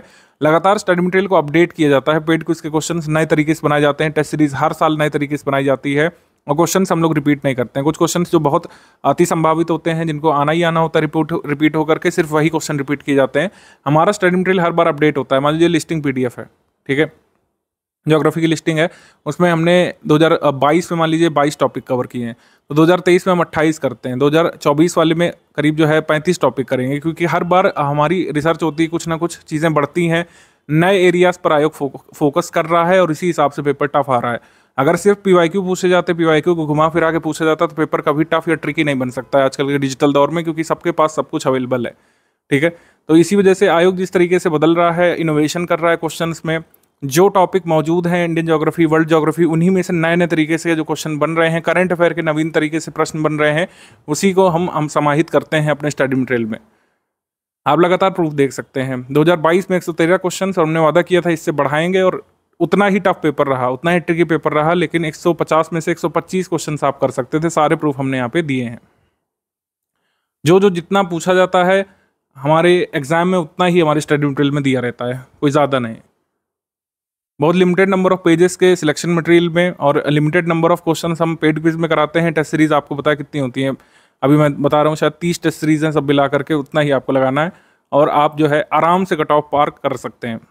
किसी भी कैटेगरी का कट ऑफ आप यूआर से कहीं ज़्यादा नंबर ऑफ क्वेश्चन सही कर सकते हैं यूआर के कट ऑफ से, क्योंकि इसका एक कारण है कि स्टडी फॉर सिविल सर्विसेज अपने जो स्टडी मटेरियल को विभिन्न सोर्सेज से, स्टडी फॉर सिविल सर्विसेज क्या करता है, विभिन्न सोर्सेज से जितना आयोग जिस तरीके से हमसे एक्सपेक्ट कर रहा है सिलेबस को तैयार करने को, उसी हिसाब से हम स्टडी मटेरियल ड्राफ्ट करते हैं, फिर उसी हिसाब से क्वेश्चन कराए जाते हैं। हमारा उद्देश्य सिर्फ पीवाईक्यू को इधर उधर घुमाना नहीं है, क्योंकि आयोग ये करना बंद कर चुका है। आप देख सकते हैं किस तरीके से क्वेश्चंस बन रहे हैं, उसी तरीके से हमारे पेड क्विज में, हमारे स्टडी मटेरियल में कराया जा चुका होता है पहले से। और टेस्ट सीरीज में देखिए, टेस्ट सीरीज में तो कई बार ऐसा भी हुआ है कि मतलब टेस्ट के क्वेश्चन से एक क्वेश्चन आया है और उसके एक्सप्लेनेशन से दूसरा क्वेश्चन आ गया है। Information dense study for civil services की टेस्ट सीरीज होती है। हर बार आप 2018 से अभी तक कंपेयर कर सकते हैं, किसी भी टेस्ट सीरीज में ऐसा नहीं किया गया कि पिछले साल के क्वेश्चन उठा के दे दिए गए हों। बहुत कुछ एक्सेप्शनल चीज़ें हो सकती हैं कि पिछले साल का कोई फैक्ट है वो इस साल बहुत रेलिवेंट अगर हो गया तो उसको छोड़ करके हमारे क्वेश्चन जो है रिपीट नहीं होते टेस्ट सीरीज में। तो जितना जितना आयोग पूछना चाहता है हमसे वो सब आपको स्टडी मटेरियल में कराया जाता है, पेड क्विज में कराया जाता है। और जिस तरीके से असर्शन रीजन वाले क्वेश्चन जैसे आयोग बना रहा है किसी भी स्टडी मटेरियल से मैच ना करे, तो उसके लिए हम डेली क्लासेस आपको देंगे रिकॉर्डेड वाली, जिससे आप कॉन्सेप्ट समझ सकें और कंसेप्चुअल क्वेश्चन को, एनालिटिकल क्वेश्चन भी जो आ रहे हैं 10-5 आ रहे हैं अभी भी, ऐसा नहीं कि 150 क्वेश्चन में से 50 क्वेश्चन एनालिटिकल आ रहे हैं, ऐसा अभी भी नहीं है। तो 4 क्वेश्चन 5 क्वेश्चन तक जो आ रहे हैं उसको भी सॉल्व करने के लिए हमने रिकॉर्डेड क्लासेस देने का यहाँ पर निर्णय लिया था हमारे पॉलिसी चेंजेस के अनुसार। चाहे आपके ये फैक्चुअल क्वेश्चन हो, वन लाइन टाइप क्वेश्चन हो, चाहे एनालिटिकल क्वेश्चन हो, कंसेप्चुअल क्वेश्चन हो, ठीक है, फैक्ट बेस्ड सवाल हो, सब आप कर सकते हैं। आपको यहाँ पर समय देना पड़ेगा। जो भी स्टडी मटेरियल है, जब तक वो स्टडी मटेरियल है, जब तक आप उसको स्टडी नहीं कर रहे हैं तब तक हमारे जो कंटेंट है वो स्टडी मटेरियल है। लेकिन अगर आप उसको अच्छे से तैयार कर लेते हैं हमारी गाइडेंस के अनुसार, जैसा स्ट्रैटेजी में बताया जा रहा है, तो वही स्टडी मटेरियल आपके लिए सिलेक्शन मटेरियल जो है साबित हो सकता है। हज़ारों लाखों एस्पिरेंट्स के लिए हुआ है। एक उदाहरण के तौर पर यहाँ पर देख सकते हैं, जो किसान सभा है, उत्तर प्रदेश किसान सभा या यूनाइटेड प्रोविंस किसान सभा, जो फेब 1918 में बनी थी, इसमें इंद्र नारायण द्विवेदी का कहीं नाम नहीं दिया है ज़्यादातर बुक्स में, लेकिन हमारे स्टडी मटेरियल में था पहले से ये, ठीक है, और यही एग्जाम में पूछा गया था। करंट अफेयर के क्वेश्चन आप ले लीजिए, यूपी करंट अफेयर के सवाल ले लीजिए, वर्ल्ड ज्योग्राफी के सवाल, हिस्ट्री के सवाल आप ले लीजिए। जो पूछा जाता है वो हमारे स्टडी मटेरियल में ऑलरेडी दिया रहता है पहले से। तो लगातार आप देख सकते हैं प्रूफ हमने टेलीग्राम में भी डाल दिया है। पेड ग्रुप स्ट्रैटेजी में सिर्फ मोटिवेशन के लिए मैं शामिल कर रहा हूँ कि आप मोटिवेटेड रहें कि जो स्टडी मटेरियल आपने लिया है वो सिलेक्शन मटेरियल साबित हो सकता है अगर आप उसको अच्छे तरीके से यूटिलाइज करें, और जैसा स्ट्रैटेजी में बताया गया वैसे पढ़ते भी रहें। यूपीपीएससी अपर प्रीलिम्स 2024 का एग्जाम 27 अक्टूबर 2024 को अब है, तो निश्चित तौर पर एक नया पेपर आपके सामने बन करके आएगा और जिसमें नवीन करंट अफेयर पूछे जाएंगे। तो इसमें कोई संदेह नहीं रखिए कि क्या हमको पुराने करंट अफेयर के हिसाब से तैयार करना है, ऐसा नहीं है। करंट अफेयर कहाँ से कहाँ तक तैयार करना होता है। Current affair national international current affair की अगर हम सिर्फ बात करें, जिससे 28 से 30 सवाल एक्सपेक्टेड होते हैं। यूपी करंट अफेयर की बात करें, उसका वेटेज भी आजकल है, लेकिन कई बार यूपी जीके का वेटेज रहता है पेपर में, कई बार यूपी करंट अफेयर का, ये हर बार बदलता रहता है। मान लीजिए यूपी करंट अफेयर का करीब 4 क्वेश्चन का वेटेज अगर है, 4-5 क्वेश्चन का, 4 क्वेश्चन यहाँ पर मान करके चलते हैं, तो कई बार ये काफ़ी पुराने भी पूछ लिए जाते हैं। तो उत्तर प्रदेश करंट अफेयर आपको जुलाई से दिया गया होगा, जुलाई 2023 से आपको करंट अफेयर दिया गया होगा और वो आपको मिल जाएगा सितंबर 2024 तक का। इतना तैयार कर लीजिएगा, क्योंकि यूपी करंट अफेयर एक स्टेट स्पेसिफिक करंट अफेयर, तो ज़्यादा नंबर ऑफ पेजेस नहीं होते हैं। जुलाई से लेकर सितंबर 2024 आपको कवर कर लेना है। इससे आपके 3-4 क्वेश्चन जो भी एक्सपेक्टेड हैं वो आपके कवर हो जाएंगे। हम यहाँ पर नेशनल इंटरनेशनल करंट अफेयर की बात कर लेते हैं, जिसकी रेंज होती है 28 से 30 सवालों की। तो 28 से 30 सवाल सही करने के लिए आपको कम से कम 11 महीने 12 महीने करंट अफेयर तैयार करने की सलाह दी जाती है। इस बार जो टाइम फ्रेम है 27 अक्टूबर को एग्जाम है, तो मान कर चलिए 2024 वाले करंट अफेयर ज़्यादा रेलिवेंट है। बट ये कैच यहाँ पर ये है कि चूंकि काफ़ी सारे महीने इलेक्शन में वेस्ट हुए हैं, आचार संहिता लागू होने के बाद नई योजनाएं नहीं आती हैं, सरकार के नए इनिशिएटिव नहीं आते हैं, कई बार सरकार कई सारी नई ट्रीटीज़ या इनिशिएटिव नहीं लेती दूसरे देशों के साथ, तो न्यूज़ कम आई है। तो ये आप मान करके चलिए कि 60-65 प्रश्न तो इस टाइम फ्रेम में होंगे। अप्रैल 2024, मई 2024, जून 2024, जुलाई, अगस्त, सितंबर, ये इंपॉर्टेंट मंथ है, इनके तो जरूर पढ़ लीजिएगा क्योंकि मंथ वाइज ये आपको पीडीएफ हमने दी है। लेकिन अप्रैल 2024 से पीछे जाते हुए नवंबर 2023 तक का भी आपको एक बार तैयार कर लेना है, क्योंकि पुरानी योजनाएं, परियोजनाएं या फिर जो इनिशिएटिव, चूंकि जब इलेक्शन आने वाले होते हैं, सरकार जो भी सत्ता में होती है तेजी से नए इनिशिएटिव लेती है, जिसको हमने नवंबर 2023 के अप्रैल 2024 तक के टाइम फ्रेम के बीच कवर किया है। तो बिल्कुल भी रिस्क वाला काम नहीं करना है आपको। वो मीम यहाँ पर मैं लगा सकता अगर कॉपीराइट का इशू ना होता, कि बिल्कुल भी रिस्क नहीं लेने का, आपको अच्छे तरीके से यहाँ पर तैयार कर लेना है, क्योंकि दोनों ही संभावनाओं पर विचार करते हुए चलना है। ऐसा हो सकता है कि इस साल 2024 वाला ही पूछा जाए, 2023 वाला कुछ भी ना पूछा जाए, और ऐसा भी हो सकता है कि नवंबर 2023 से लेकर अप्रैल 2024 की महत्वपूर्ण न्यूज़ पूछ ली जाए। तो आपको इंश्योर करना है कि आप नवंबर 2023 तक का करंट अफेयर तैयार करें, सितंबर से पीछे जाते हुए। क्योंकि 27 अक्टूबर को पेपर है, तो हमेशा की तरह स्टडी फॉर सिविल सर्विस की जो प्रथा रही है कि आपको हम 17 से 18 दिवस पहले तक की न्यूज़ उपलब्ध कराते हैं। तो सितंबर का पीडीएफ आपको मिल जाएगा सितंबर 2024 में, करीब 2 या 3 अक्टूबर तक मिल जाएगा सितंबर 2024 का पीडीएफ। और उसके अलावा भी जो 10 दिन का करंट अफेयर है, 1 से 10 अक्टूबर का, 1 से 10 या 9 अक्टूबर का, वो भी हम आपको अब उपलब्ध करा देंगे 10 अक्टूबर 2024 तक। तो कंप्लीट करंट अफेयर आपको मिल जाएगा। हमेशा ही स्टडी फॉर सिविल सर्विस अपने ग्रुप्स में आपको मंथली करंट अफेयर देता है, और एग्जाम से पहले एक सिंगल पीडीएफ हम लोग देते हैं current affair compilation, national international के लिए और यूपी के लिए कंबाइन करके, सिर्फ एक पीडीएफ, उसी से मैक्सिमम सवाल आते रहे हैं। तो पीडीएफ भी पेड ग्रुप मेंबर को मिलेगी, लेकिन उसके पहले आपको मंथ वाइज जो है तैयार करते हुए चलना है। मंथ वाइज आपको जो पीडीएफ मिली है ग्रुप में, उसको तैयार करते हुए चलना है। उसमें कोई भी कोताही नहीं बरतिएगा। अभी से तैयार करेंगे तो ज़्यादा लाभ मिलेगा, बाद में अब इकट्ठा करके आप बैठ जाएंगे तो कई बार कंफ्यूज होते हैं इवेंट्स में। करंट अफेयर पीडीएफ को आपको कई बार रिवाइज करके जाना है। किसी भी कंटेंट को जो अभी मैं आगे आपको प्रायोरिटाइज करके बताऊंगा कौन कौन सी पीडीएफ, उनको आपको मल्टीपल टाइम्स रिवीजन करना है। स्टडी फॉर सिविल सर्विसेज हमेशा ही बिलीव करता है, और ऐसा सत्य भी है, किसी भी स्टेट पीसीएस का प्रीलिम्स आप मल्टीपल टाइम्स रिवीजन के बिना नहीं निकाल सकते हैं। ये फीचर्स ऑफ दिस ग्रुप लिखे हुए हैं, जो फाउंडेशन बैच होता है उसमें मैं ये सब चीज़ें एक्सप्लेन करता हूँ। इसको मैं ब्रीफली आपको समझा दे रहा हूँ। डेली करंट अफेयर की पीडीएफ 3-4 बजे तक आपके ग्रुप में आ जाती है। कभी डिले होता है तो नेक्स्ट डे आती है। अभी डेली करंट अफेयर को प्रायोरिटाइज नहीं करना है, मंथली करंट अफेयर को प्रायोरिटाइज करना है। अभी सब्जेक्ट वाइज किन किन चीज़ों को आपको स्टडी करना है उसका पूरा चार्ट मैं अभी नीचे एक्सप्लेन करने वाला हूँ। लेकिन ये समझिए कि डेली करंट अफेयर आपके ग्रुप में आएगा जरूर, लेकिन आप डेली का मंथली कंपाइलेशन जो आपको मिलेगा मेंस के लिए, मेंस के टाइम पे स्टडी करिएगा। अभी आपको मंथली करंट अफेयर पर फोकस करना है। पूरा फोकस यहाँ पर प्रीलिम्स वाले करंट अफेयर को करने के लिए होना चाहिए। जो आपका मंथली करंट अफेयर है, जो टोटल प्रीलिम्स ओरिएंटेड हम करंट अफेयर बनाते हैं, वो मंथली करंट अफेयर होता है। Monthly current affair PDF 3 PDF मिलते हैं हर मंथ। एक प्री स्पेशल होता है, और प्री स्पेशल वाला ही आपको पढ़ना है। जिसमें प्री स्पेशल लिखा रहता है पीडीएफ में, वही मंथली करंट अफेयर है, वही प्रीलिम्स एग्जाम के लिए आपको स्टडी करना है।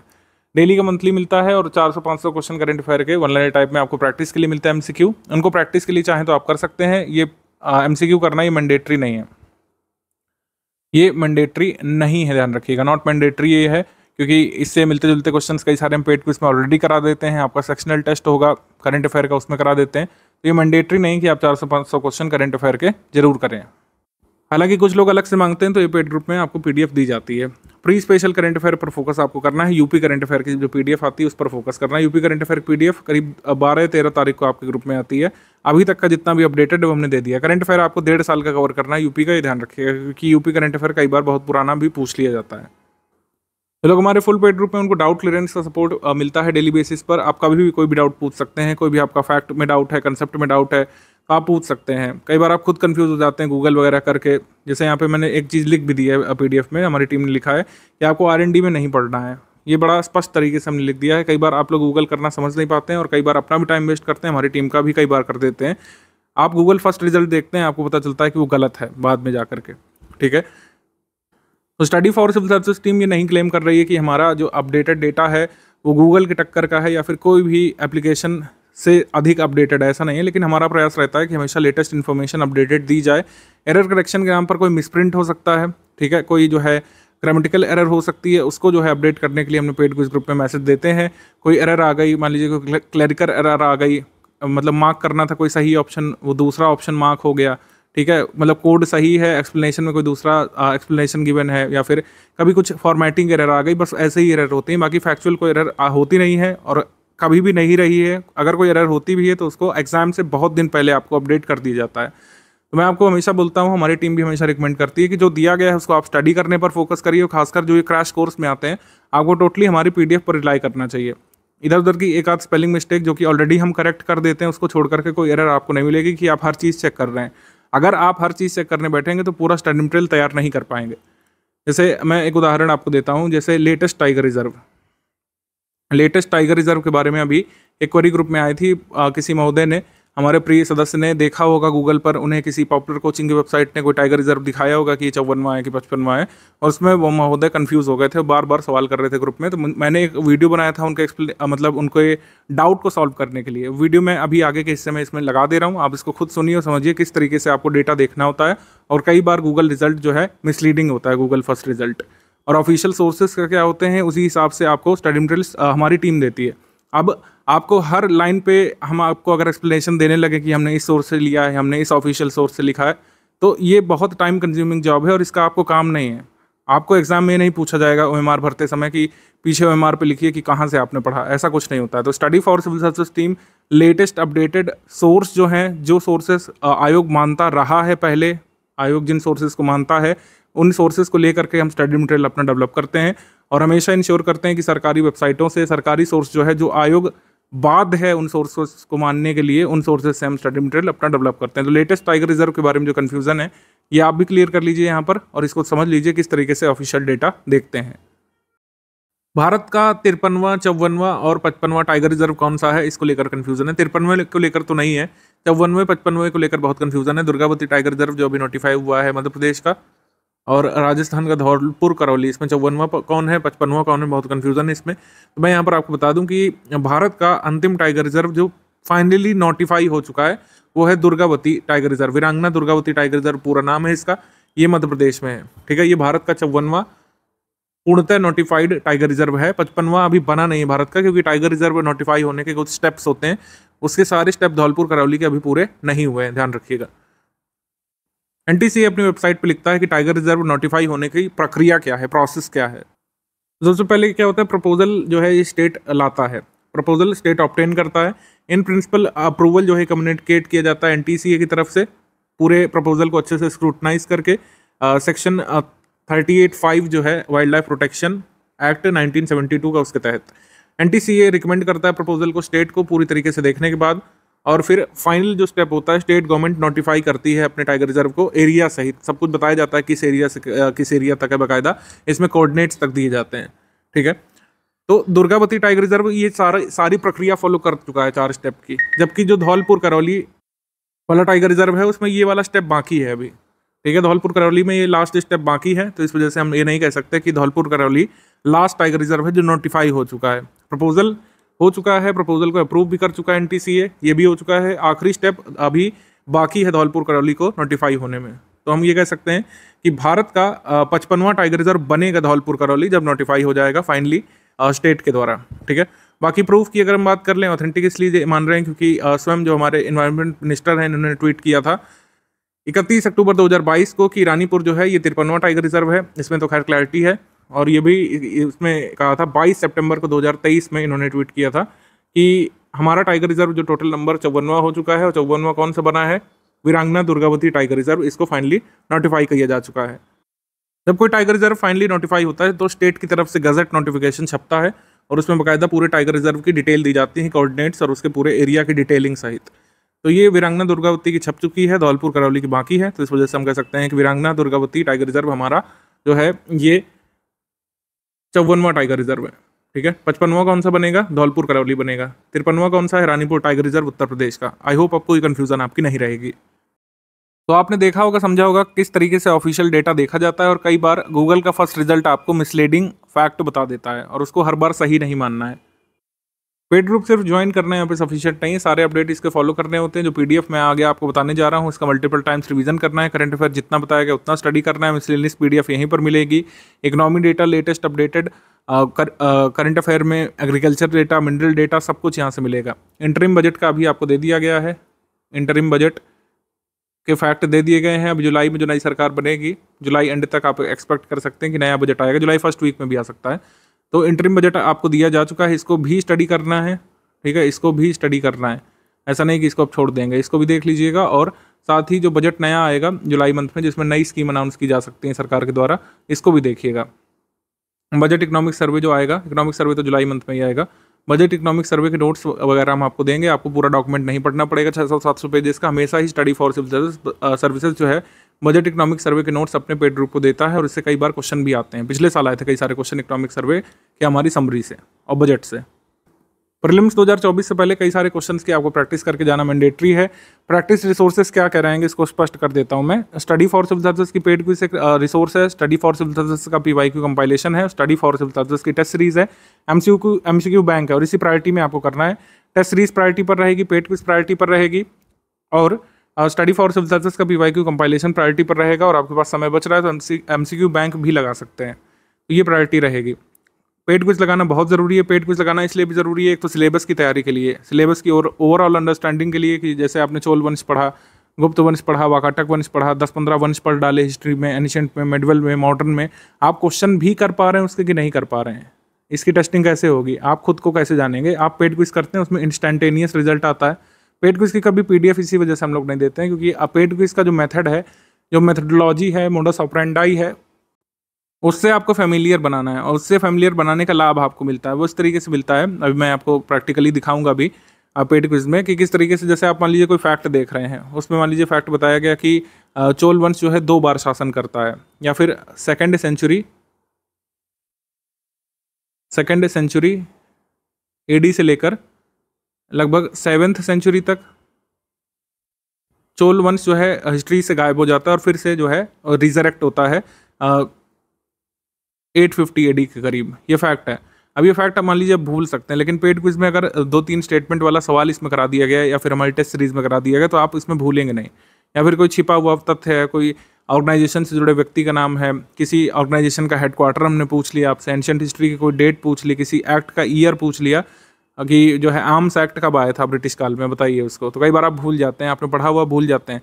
लेकिन जब पेड क्विज से प्रैक्टिस करते हैं उसमें मान लीजिए गलत भी करते हैं तो सही वाला उसमें ब्लिंक करता है ऑप्शन, तो सही वाले से आपको लंबे समय तक याद रहता है कि हाँ ये एक्ट जो है इस साल आया था या इस साल नहीं आया था।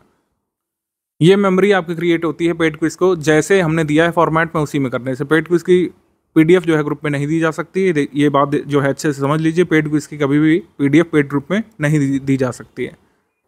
और एक और चीज़ है कि एमसीक्यू बैंक जो है ये मतलब ये पीवाईक्यू बैंक जो है स्टडी फॉर सिविल सर्विसेज का ही आपको लगाना है। स्टडी फॉर सिविल सर्विसेज का पीवाईक्यू कंपाइलेशन आपको करना है। कई सारे जो मिसलीडिंग फैक्ट घूम रहे हैं मार्केट में, जो थंबनेल पे लिख रहे हैं कि 30 साल के पीवाईक्यू करो पेपर सॉल्व, उससे हो नहीं रहा है। खासकर बिगिनर लोग इससे काफ़ी मिसलीड हो जाते हैं। स्टडी फॉर सिविल सर्विसेज का पीवाईक्यू कंपाइलेशन ही इसलिए करना है, इसलिए नहीं कि आपने यहाँ का ज्वाइन किया इसलिए करना है, इसलिए करना है क्योंकि जो डिस्प्यूटेड क्वेश्चन कई बार होते हैं, जैसे हमने बताया 146 क्वेश्चन करीब फ्रेश होते हैं, 3-4-5 क्वेश्चन हर बार डिस्प्यूटेड होते हैं। तो डिस्प्यूटेड क्वेश्चन जो है मार्केट में घूम रहे हैं, उससे कई बार आपका बहुत टाइम वेस्ट हो जाता है। डिस्प्यूटेड क्वेश्चन मान लीजिए है कोई, अब वो गलत क्वेश्चन है लेकिन उसके पीछे जो है आप पड़ जाते हैं, कई बार अपना बहुत सारा समय गंवा देते हैं, 1-2 घंटे कई लोग गंवा देते हैं डिस्प्यूटेड क्वेश्चन को डिस्कस करते हुए।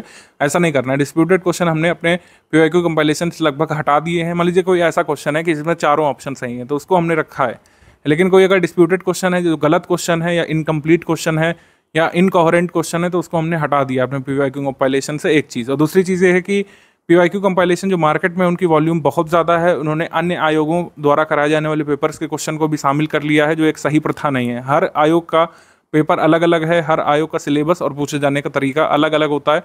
पीवाईक्यू कंपाइलेशन पढ़ के प्रीलिम्स नहीं निकाला जा सकता है, या फिर सिर्फ पीवाईक्यू पढ़ के प्रीलिम्स नहीं निकाला जा सकता है। ये मैं बार बार कह रहा हूँ और आयोग भी हर बार इस चीज़ पर स्पष्टता ला रहा है। पीवाईक्यू का रेलिवेंस है तो उत्तर है, ठीक है। पीवाईक्यू क्या रेलिवेंट है, उत्तर है यस, लेकिन किस तरीके से नहीं इसको पढ़ना है या फिर जो मिथ्स इससे एसोसिएटेड है उसको डिबंक करना जरूरी है। क्या मिथ है कि पिछले 10 साल के पीवाईक्यू लगा लो, कुछ लोग कहते हैं पिछले 20 साल के लगा लो, कोई 25 क्लेम कर रहा है, कोई 30 साल के कह दे रहा है और सिलेबस कंप्लीट। ऐसा नहीं हो रहा है। पीवाईक्यू से सिलेबस नहीं कंप्लीट हो सकता है। अगर सिर्फ पीवाईक्यू ही सिलेबस होता है तो स्टडी फॉर सिविल सर्विसेज जो है इतनी मेहनत नहीं करता अपना कंटेंट बनाने में। हम भी पीवाईक्यू कंपाइल करके जो है बेच रहे होते। अगर यही रेलिवेंस होता तो हम भी यही कर रहे होते और हर बार जो पीवाईक्यू पढ़ करके जाता वो अपना एग्जाम क्लियर कर लेता प्रीलिम्स का, लेकिन ऐसा तो नहीं हो पा रहा है। पीवाईक्यू के सोल्यूशन एक्सप्लेनेशन कर लो, सिलेबस कंप्लीट, ऐसा कुछ नहीं। आप सिलेबस आपको होलिस्टिकली कवर करना पड़ता है। होलिस्टिकली का मतलब है कि जितने भी आयाम उसके हो सकते हैं, 360 डिग्री जितना भी आयाम बन सकता है और हर बार नए आयाम बनते हैं। कुछ लोग कहते हैं हिस्ट्री क्या बार बार अपडेट होती नहीं, हिस्ट्री अपडेट नहीं होती है। हिस्ट्री में कई सारी नई चीज़ें निकल करके आती हैं। जितने भी आपने कालखंड पढ़ा हिस्ट्री में, कई बार ऐसा इवेंट आयोग पूछेगा कि आपको लगेगा कि अरे ये कब हुआ था, तो हमने कभी पढ़ा ही नहीं। तो इसी वजह से हर चीज़ डेवलपमेंट में है। अगर हिस्ट्री भी है, मान लीजिए ज्योग्राफी भी है, कोई फैक्ट जो है बन गया, कोई डेफिनेशन बन गई, कोई कॉन्सेप्ट दे दिया गया, उसमें भी डेवलपमेंट होते हैं। इसीलिए हमारा कंटेंट हर बार अपडेट होकर के आपको मिलता है और नई चीज़ें जुड़ती हैं और उस नई चीज़ों से क्वेश्चन भी एग्जाम में पूछे जाने लग रहे हैं। पीवाईक्यू से मिलते जुलते सवाल आते हैं, ये सबसे बड़ा जो है झूठ है, इससे बच करके रहिए कि सिर्फ पीवाईक्यू से मिलते जुलते सवाल आते हैं उसी को कर लो और जो है अपना प्रीलिम्स क्लियर कर लो, ऐसा कुछ नहीं है। आप ही खुद देख सकते हैं, 2020 का एक पेपर लीजिए, 2024 का देखिए, आपको क्या लगता है कि क्वेश्चन क्या पिछले 10 सालों में रिपीट हुए हैं? उत्तर है नहीं। पीवाईक्यू बहुत ज़्यादा रिपीट होते हैं, अब तो ये बिल्कुल भी मिथ है। पीवाईक्यू रिपीट होते हैं 1 या 2 क्वेश्चन, 150 में 1 या 2 क्वेश्चन का एडवांटेज आपको मिलेगा और ये तब भी मिल जाता है अगर आप ओवरऑल स्टडी मटेरियल पढ़ते हैं, तब भी आपको उतने क्वेश्चन मिल जाते हैं। तो अलग से इतनी मोटी मोटी किताबें पढ़ने का कोई मतलब नहीं है। पीवाईक्यू क्यों पढ़ना चाहिए, अब इसको समझ लेते हैं कि सिलेबस को समझने में मदद मिलती है।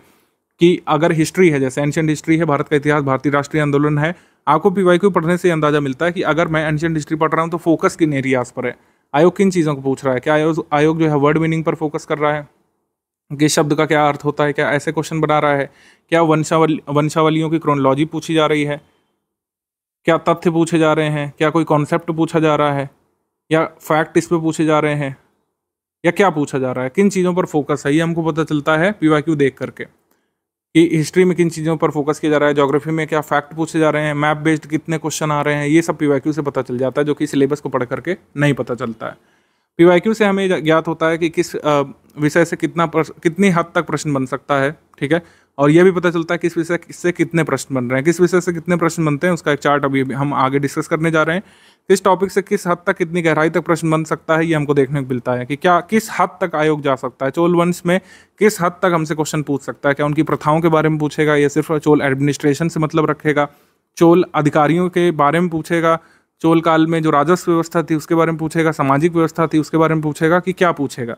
इससे हमको पीवाईक्यू से काफ़ी अंदाजा इसका मिल जाता है। लेकिन ऐसा नहीं है कि चोल वंश से अभी तक जितने पीवाईक्यू आए सिर्फ उसको पढ़ लो तो आप चोल डायनेस्टी से आगे पूछे जाने वाला क्वेश्चन सही कर लेंगे, तो ऐसा नहीं होगा। पेड क्विज की हम बात कर रहे थे, स्टडी फॉर सिविल सर्विसेज का यूपीपीएससी 2024 का पेड क्विज ग्रुप है, इसको आप देख सकते हैं। इसमें लगातार क्वेश्चंस कराए जा रहे हैं। इसमें अगर आपको पहले क्वेश्चन पे जाना है तो आप ये पिंड मैसेज पे जा सकते हैं।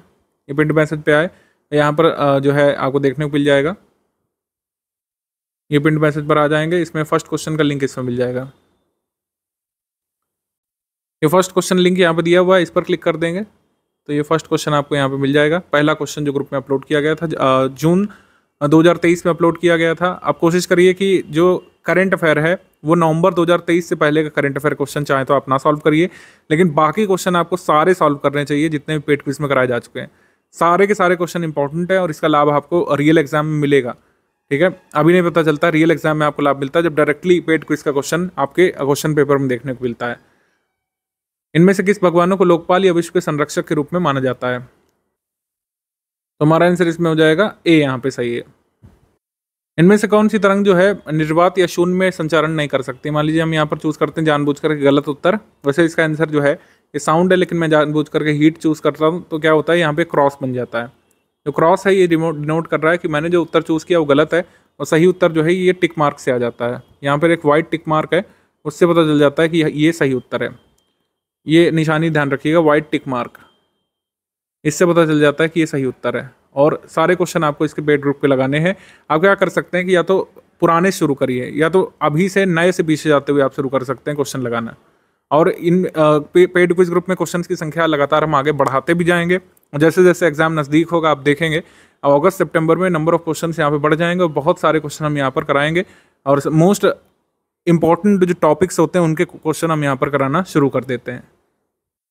इसमें करंट अफेयर के क्वेश्चन, हिस्ट्री के क्वेश्चन, ज्योग्राफी के क्वेश्चन, ओवरऑल पूरे सिलेबस के क्वेश्चन इसमें कराए जाते हैं। सस्टेनेबल डेवलपमेंट के क्वेश्चन कराए जाते हैं, पॉवर्टी इंक्लूजन, जितना भी सिलेबस में दिया हुआ है सबके क्वेश्चन आपको इसमें मिलेंगे। टेस्ट सीरीज तो लगानी ही है, ये आपको लगाना है, पेड क्विज लगानी है और हमारा पीवाईक्यू कंपाइलेशन। अगर इतना भी प्रैक्टिस रिसोर्स आपने रिलीजियसली फॉलो कर लिया तो आपको जो है कट ऑफ निकालने से कोई रोक नहीं सकता। स्टडी मटेरियल का 2 बार मल्टीपल टाइम्स रिवीजन और पीवाईक्यू कंपाइलेशन हमारा टेस्ट सीरीज हो गई स्टडी फॉर सिविल सर्विसेज की, और ये पेड क्विज। अगर ये प्रैक्टिस रिसोर्सेस आपने फॉलो कर लिया हमारे सिलेक्शन मटेरियल के साथ तो चाहे जैसा पेपर आ जाए, इजी मॉडरेट, अब तक का सबसे टफ पेपर भी बन जाए, तब भी आप जो है इसमें कट ऑफ क्लियर करने की स्थिति में होंगे। नेगेटिव मार्किंग जब से इंट्रोड्यूस हुई है तो उसके बाद से यूपीपीएससी के अपर प्रीलिम्स एग्जाम में जीएस पेपर 1 में किस सब्जेक्ट से कितने प्रश्न बनते हैं इसको देख लेते हैं। तो आपको अंदाजा पड़ जाएगा कि कौन कौन से टॉपिक कम रेलिवेंट है या फिर बहुत रेलिवेंट नहीं है। जैसे आर्ट कल्चर एक कम रेलिवेंट है, मैं आपको पहले बता दूं, 1 क्वेश्चन 2 क्वेश्चन आते हैं, इससे ज़्यादा आता ही नहीं है। यूपी जीके इस बार 4 क्वेश्चन आ गए थे, यूपी करंट अफेयर से 2 आए थे।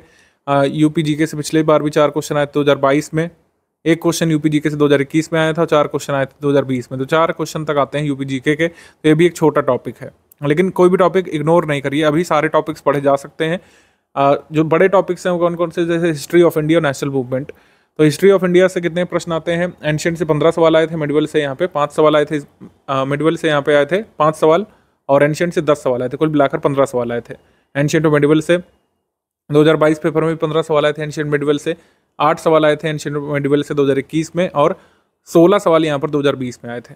2019 में 13 सवाल आए थे। तो ये वेटेज है एंशिएंट मिडिवल का। और मॉडर्न हिस्ट्री का वेटेज 11 क्वेश्चन इधर, 9 क्वेश्चन इधर, फिर 11 क्वेश्चन, फिर 6, इस तरीके से। तो हिस्ट्री आप देख सकते हैं, हिस्ट्री का वेटेज कितना है? हिस्ट्री का वेटेज लगभग 1/6 है। 25 सवाल, 26 सवाल, 27 सवाल आते ही आते हैं हिस्ट्री के, सब मिला करके। Ancient history, modern history, medieval history की। फिर बाद में इंडियन इकोनॉमी से कितने क्वेश्चन आते हैं? 11 क्वेश्चन, और ब्रैकेट में 7 करंट यहाँ पे लिखा हुआ है, इसमें भी 8 मोस्टली करंट अफेयर लिखा हुआ है। 10 और 11 क्वेश्चन, इसमें भी ज़्यादातर करंट अफेयर से लिंक होकर क्वेश्चन आते हैं। इकोनॉमी करंट अफेयर ज़्यादा आता है, इकोनॉमी स्टैटिक कम आता है आपके यूपीपीसीएस पेपर में। दोनों में अंतर क्या है इसको एक बार देख लेते हैं। इकोनॉमी स्टैटिक के कम सवाल आते हैं यूपीपीसीएस के अपर प्रीलिम्स में, इकोनॉमिक करंट अफेयर ज़्यादा आते हैं। इकोनॉमिक करंट अफेयर ज़्यादातर बजट इकोनॉमिक सर्वे से मिलकर के बनता है, बजट प्लस इकोनॉमिक सर्वे उस साल का जो होता है, और कुछ इकोनॉमिकल रिपोर्ट या डेवलपमेंट कुछ आती हैं, कोई टर्म इन न्यूज़ होता है, उससे ज़्यादा क्वेश्चन बनते हैं। तो इकोनॉमिक सर्वे, बजट, ये मेजर डॉक्यूमेंट होते हैं, और कोई रिपोर्ट वगैरह आ गई उसको हम लोग करंट अफेयर में इंडेक्स सेक्शन में कवर कर लेते हैं। तो बजट इकोनॉमिक सर्वे से क्वेश्चन आते हैं इकोनॉमिक करंट अफेयर के। उत्तर प्रदेश पीसीएस के अपर प्रीलिम्स एग्जाम में जीएस पेपर 1 में इकोनॉमिक स्टैटिक कम आता है। इकोनॉमिक स्टैटिक में आता क्या है? ज़्यादातर जो एनसीईआरटी क्लास 9th है उसमें पॉवर्टी का जो कॉन्सेप्ट है उससे क्वेश्चन आ जाते हैं कई बार। पॉवर्टी कितने प्रकार की होती है, भारत में पॉवर्टी की अवधारणा क्या है, पॉवर्टी लाइन पर जो कमिटीज़ अभी तक बन चुकी हैं उसके संबंध में चीज़ें पूछ लेते हैं। पॉवर्टी लाइन संबंधी डेवलपमेंट जो हुआ है पास्ट में, विभिन्न सरकारों ने जो कमिटीज़ बनाई हैं या फिर जो अवधारणाएं विकसित की गई हैं उसके बारे में। जैसे क्वेश्चन आया था 2019 या 20 पीसीएस का क्वेश्चन है कि पॉवर्टी एस्टिमेशन का जो मेथड है भारत में वो कौन सा है? हेड काउंट रेशियो है, कैलोरी इनटेक है, हाउस होल्ड कंजम्पशन एक्सपेंडिचर है, पर कैपिटा इनकम नहीं है। पर कैपिटा इनकम भारत में कभी भी जो है नहीं रहा है पॉवर्टी एस्टिमेशन का कोई मेथड, क्योंकि पर कैपिटा इनकम अभी तक भारत में कैलकुलेट नहीं की गई है एब्सोल्यूट टर्म्स में, ठीक है। तो पर कैपिटा इनकम से कभी भारत में पॉवर्टी एस्टिमेशन नहीं हुआ है, तो ये चीज़ ध्यान रखनी है।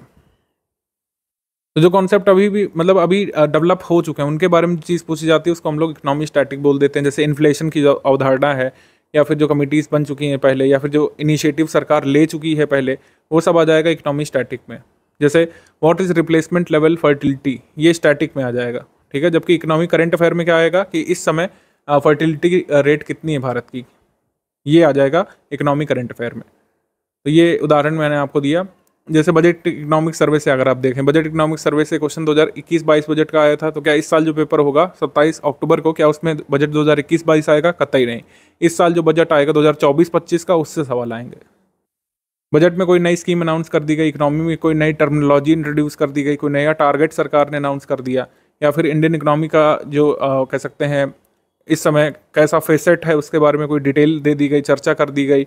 इंडियन इकोनॉमी का इस समय स्कोप क्या है उसके बारे में अगर क्वेश्चन आते हैं तो वो होगा इकोनॉमी करंट अफेयर, ठीक है। जबकि ये सब चीज़ें इकोनॉमी स्टैटिक की हैं। इन्फ्लेशन की अवधारणा, महंगाई की अवधारणा, WPI, CPI, ठीक है, कंज्यूमर बास्केट, इन सब चीज़ों के बारे में अगर आप करेंगे तो ये इकोनॉमी स्टैटिक में आएगा, क्योंकि ये डेफिनेशंस ऑलरेडी बन चुकी हैं स्टैटिक। इकोनॉमी स्टैटिक के लिए इकोनॉमी कंपाइलेशन जो हमने दी है, अभी मैं सब्जेक्ट वाइज आपको बताने जा रहा हूँ कि सब्जेक्ट के लिए क्या क्या है, तो उसमें आपको कवर हो जाएगा। इकोनॉमी स्टैटिक के लिए जो कि कम प्रश्न आते हैं उसके लिए इकोनॉमी कंपाइलेशन काफ़ी है। इकोनॉमी करंट अफेयर में क्या होता है कि बजट इकोनॉमिक सर्वे के जो नोट्स हम देंगे, अभी इंटरिम बजट का जैसे दे दिया गया है ग्रुप में, बजट इकोनॉमिक सर्वे के नोट्स आपको मिल जाएंगे। जैसे बजट इकोनॉमिक सर्वे आ जाएगा 15 to 20 डेज में आपको मिल जाएंगे, तो उसके बाद जो है आप उससे पढ़ लीजिएगा, उतना सफिशिएंट होता है। बजट इकोनॉमिक सर्वे ऐसा नहीं होता कि हम आपको कहेंगे कि आप डॉक्यूमेंट डाउनलोड करके पढ़िए, सरकार के डॉक्यूमेंट पढ़िए, ऐसा नहीं होगा। जो हम आपको समरी देते हैं उसी में से आपके क्वेश्चन आ जाते हैं, हर बार यही होता है। फिर जनरल साइंस के करीब 19 प्रश्न इस पे आते हैं। 22 प्रश्न यहाँ पर आए थे 2022 में, 24 आ गए थे 2021 में, 11 प्रश्न आए थे 2020 में, 2019 में आए थे 22 प्रश्न। तो इस तरीके से जनरल साइंस आपके एग्जाम में आती है। साइंस टेक्नोलॉजी के भी कुछ क्वेश्चन आते हैं, वो मंथली करंट अफेयर में कवर हो जाते हैं। जनरल साइंस और साइंस टेक्नोलॉजी में अंतर जैसे समझ लीजिए, जितनी भी लेटेस्ट इमर्जिंग टेक्नोलॉजीज होती है या फिर भारत सरकार के कोई मिशन होते हैं, इसरो के कोई मिशन होते हैं, या इमर्जिंग कोई टर्म है या फिर कोई डेवलपमेंट है, जैसे कार्बन कैप्चर अभी काफ़ी चर्चा में है। कार्बन कैप्चर, इसके लिए एक प्लांट भी लगाया गया है, कहाँ पे? आइसलैंड में। तो ये पूछ सकते हैं कार्बन कैप्चर टेक्नोलॉजी कैसे है। जैसे जब नेट जीरो की अवधारणा आई थी तो नेट जीरो के बारे में पूछा गया था 2022 वाले में कि नेट जीरो की अवधारणा क्या है, ये कैसे काम करता है, नेट जीरो का टारगेट क्या है। और जैसे चंद्रयान 2 के बारे में जो लॉन्चिंग व्हीकल यूज़ हुआ था उसके बारे में पूछा। चंद्रयान 3 का लॉन्च व्हीकल जैसे LV-M3-M4 है, LV-M3-M4 जो लॉन्च व्हीकल है, इसके बारे में आ सकता है। तो ये साइंस टेक्नोलॉजी हो गई। कार्बन फाइबर जैसे अभी काफ़ी चर्चा में है, कार्बन फाइबर जो स्टील से भी ज़्यादा मजबूत है और बहुत हल्का भी है, प्लास्टिक से भी ज़्यादा हल्का, स्टील से ज़्यादा मजबूत है। कार्बन फाइबर इस समय चर्चा में है। और जो AI आजकल काफ़ी चर्चा में है। तो ये सारी चीज़ें क्या है, ये सारी चीज़ें जो है इमर्जिंग टेक्नोलॉजीज़ हैं। तो ये साइंस टेक में आएगा। और जो सारी चीज़ें हम अपनी NCERT बुक्स में पढ़ते हुए आए हैं, या जो पुरानी तकनीक है, जो स्पेक्ट्रम है, स्पेक्ट्रम ऑफ लाइट है, जो हमारे शरीर की बॉडी की वर्किंग है, वो सारी चीज़ें जो आ जाती हैं ये जनरल साइंस में आ जाती हैं। जैसे गोल्डन राइस जो है किस में रिच होता है? बीटा कैरोटीन में। ये जो है स्टैटिक वाला सवाल हो गया, या जनरल साइंस वाला सवाल हो गया। कौन सा मेटल जो है ऑयल में स्टोर करके नहीं रखा जाता है? तो मैग्नीशियम को रखने की ज़रूरत नहीं पड़ती है।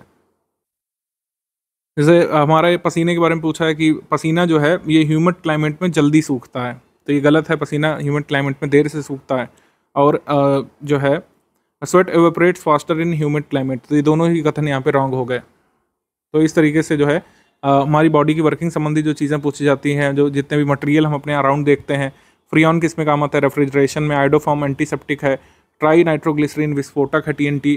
और टेफ्लॉन क्या है? टेफ्लॉन जो है एक क्या है? पॉलीमर है, थर्मोप्लास्टिक पॉलीमर है। तो इस तरीके से हमारे अवधारणाओं पर आधारित क्वेश्चन साइंस जनरल साइंस के होते हैं। जनरल साइंस के क्वेश्चन ज़्यादा आते हैं, साइंस टेक्नोलॉजी के कम आते हैं। साइंस टेक्नोलॉजी किस में कवर्ड है? मंथली करंट अफेयर में ऑलरेडी कवर्ड है।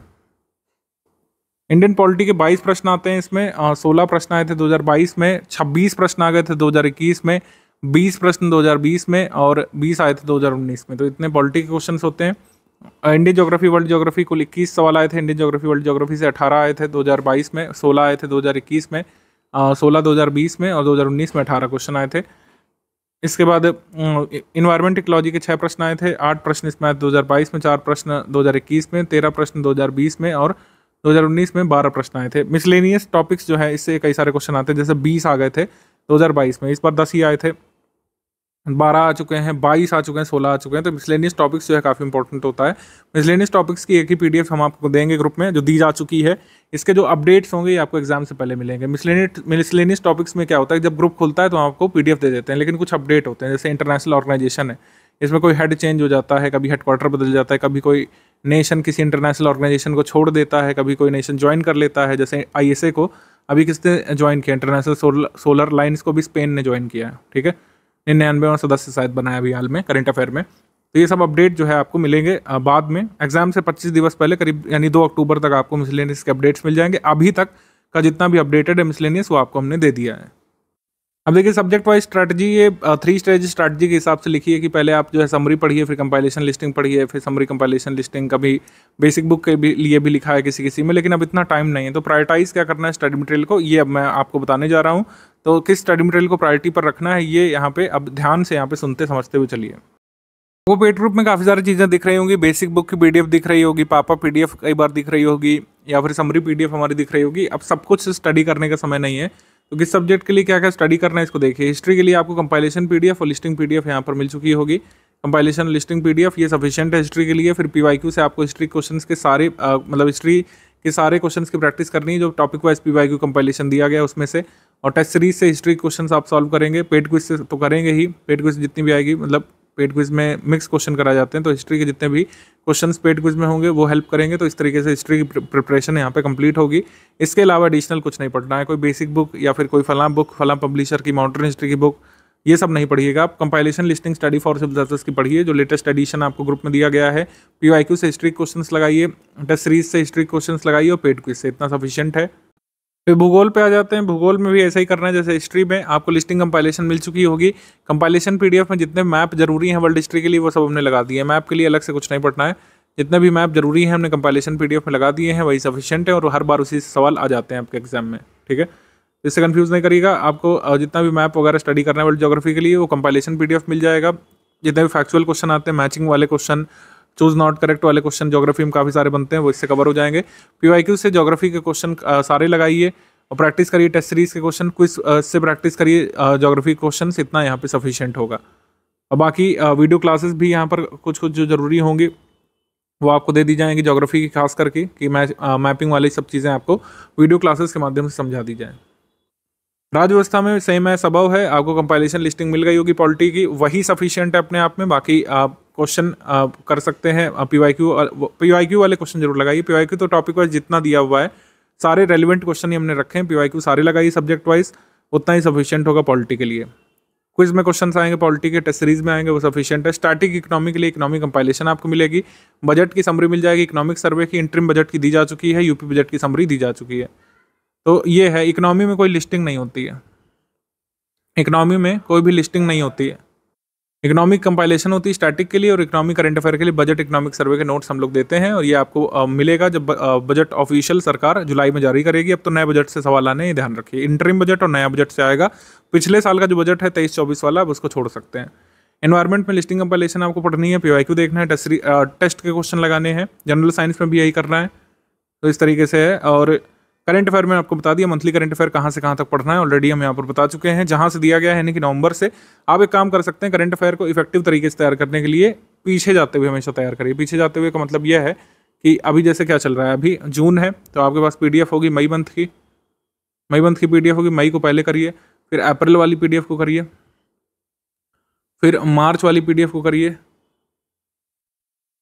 फिर फेब वाली पीडीएफ को करिए, फिर जैन वाली पीडीएफ को करिए। तो इस तरीके से आपको जो है करना है। ये एक इफेक्टिव तरीका होता है। आप लोग चाहें तो इसका विपरीत मेथड भी अपना सकते हैं, लेकिन मेरे हिसाब से इफेक्टिव तरीका रहता है क्योंकि आपको लेटेस्ट अपडेट पहले पता होते हैं। बाकी कुछ एसेसरी टॉपिक्स हैं जैसे यूपी करंट अफेयर हमने दे दिया है, उसको आप स्टडी कर लीजिए। आर्ट कल्चर के एक दो सवाल आने की संभावना रहती है, कई बार बहुत रेयरली एक दो सवाल कई बार आ जाते हैं आर्ट कल्चर के, तो उसके लिए हमने पीडीएफ दी है, उसको आप स्टडी कर लीजिए। और UP GK, UP static GK, इसके लिए हमने नोट्स दे दिए हैं। यूपी स्टैटिक जीके इसके नोट्स दे दिए गए हैं। एक कमेटी की पीडीएफ हम लोग देते हैं, इंपॉर्टेंट कमिटीज़ जो सारे पूरे सिलेबस पर जो जितने भी पॉलिटी से एसोसिएटेड कमेटी, एनवायरनमेंट से एसोसिएटेड कमेटी, एडमिनिस्ट्रेशन से एसोसिएटेड कमेटी, जितनी भी सरकार ने नियुक्त की हैं अभी तक, उनकी लिस्ट हम लोग देते हैं। वो लिस्ट आपको मिल गई होगी। गवर्नमेंट स्कीम की हम एक टोटल पीडीएफ देती है। गवर्नमेंट स्कीम से हर बार पिछले 2-3 वर्षों से 2 सवाल आ रहे हैं, तो 2 सवाल आप मिस नहीं कर सकते। एक पीडीएफ पढ़ करके 2 बार अगर आप 2-3 सवालों के एडवांटेज में, तो आपको जरूर पढ़ना चाहिए। गवर्नमेंट स्कीम की पीडीएफ हम आपको देते हैं। तो इस तरीके से आपको पूरा लाभ यहाँ पे हमारे कंटेंट का लेना है। वीडियो क्लासेस आपको मिलने लगेंगी जुलाई एंड से। जरूरी वाली वीडियो क्लासेस जैसे ज्योग्राफी वगैरह की है वो आपको पहले मिल जाएगी, जिसमें वीडियो क्लासेस की ज़्यादा ज़रूरत नहीं है, वो यहाँ पे नहीं दिया जाएगा। आपका टाइम वेस्ट करने के लिए नहीं, आपके टाइम को अच्छी तरीके से यूटिलाइज करवाने के लिए वीडियो रिकॉर्डेड क्लासेस यहाँ पर मिलेंगे। ठीक है, जहाँ जहाँ पर जरूरी है लगेगा कि वीडियो क्लासेस आपको दी जानी चाहिए सब्जेक्ट वाइज नोट्स के साथ, तो वीडियो क्लासेस आपको ग्रुप में ही मिलने लगेगी, जहाँ जहाँ हमारा कमिटमेंट है। पिछले 4 वर्षों के पेपर में ये एनालिसिस हमारी कहती है कि इस तरीके से क्वेश्चंस आते हैं आपके पेपर में। नंबर ऑफ इजी क्वेश्चंस करीब जो है 40 रहते हैं, जिसमें 35 से 37 आपको निकालने चाहिए। अगर आप हमारा स्टडी मटेरियल पढ़ते हैं तो इतना नंबर अचीव कर सकते हैं, कोई बड़ी बात नहीं है। मॉडरेट टाइप के क्वेश्चन 60 से 70 आते हैं, इसमें 50 क्वेश्चन आपको निकालना चाहिए। और डिफिकल्ट लेवल के जो 30-40 क्वेश्चन आते हैं, अगर आपने 10 भी निकाल लिए तो ये कट ऑफ का आंकड़ा आप इसमें टच कर सकते हैं।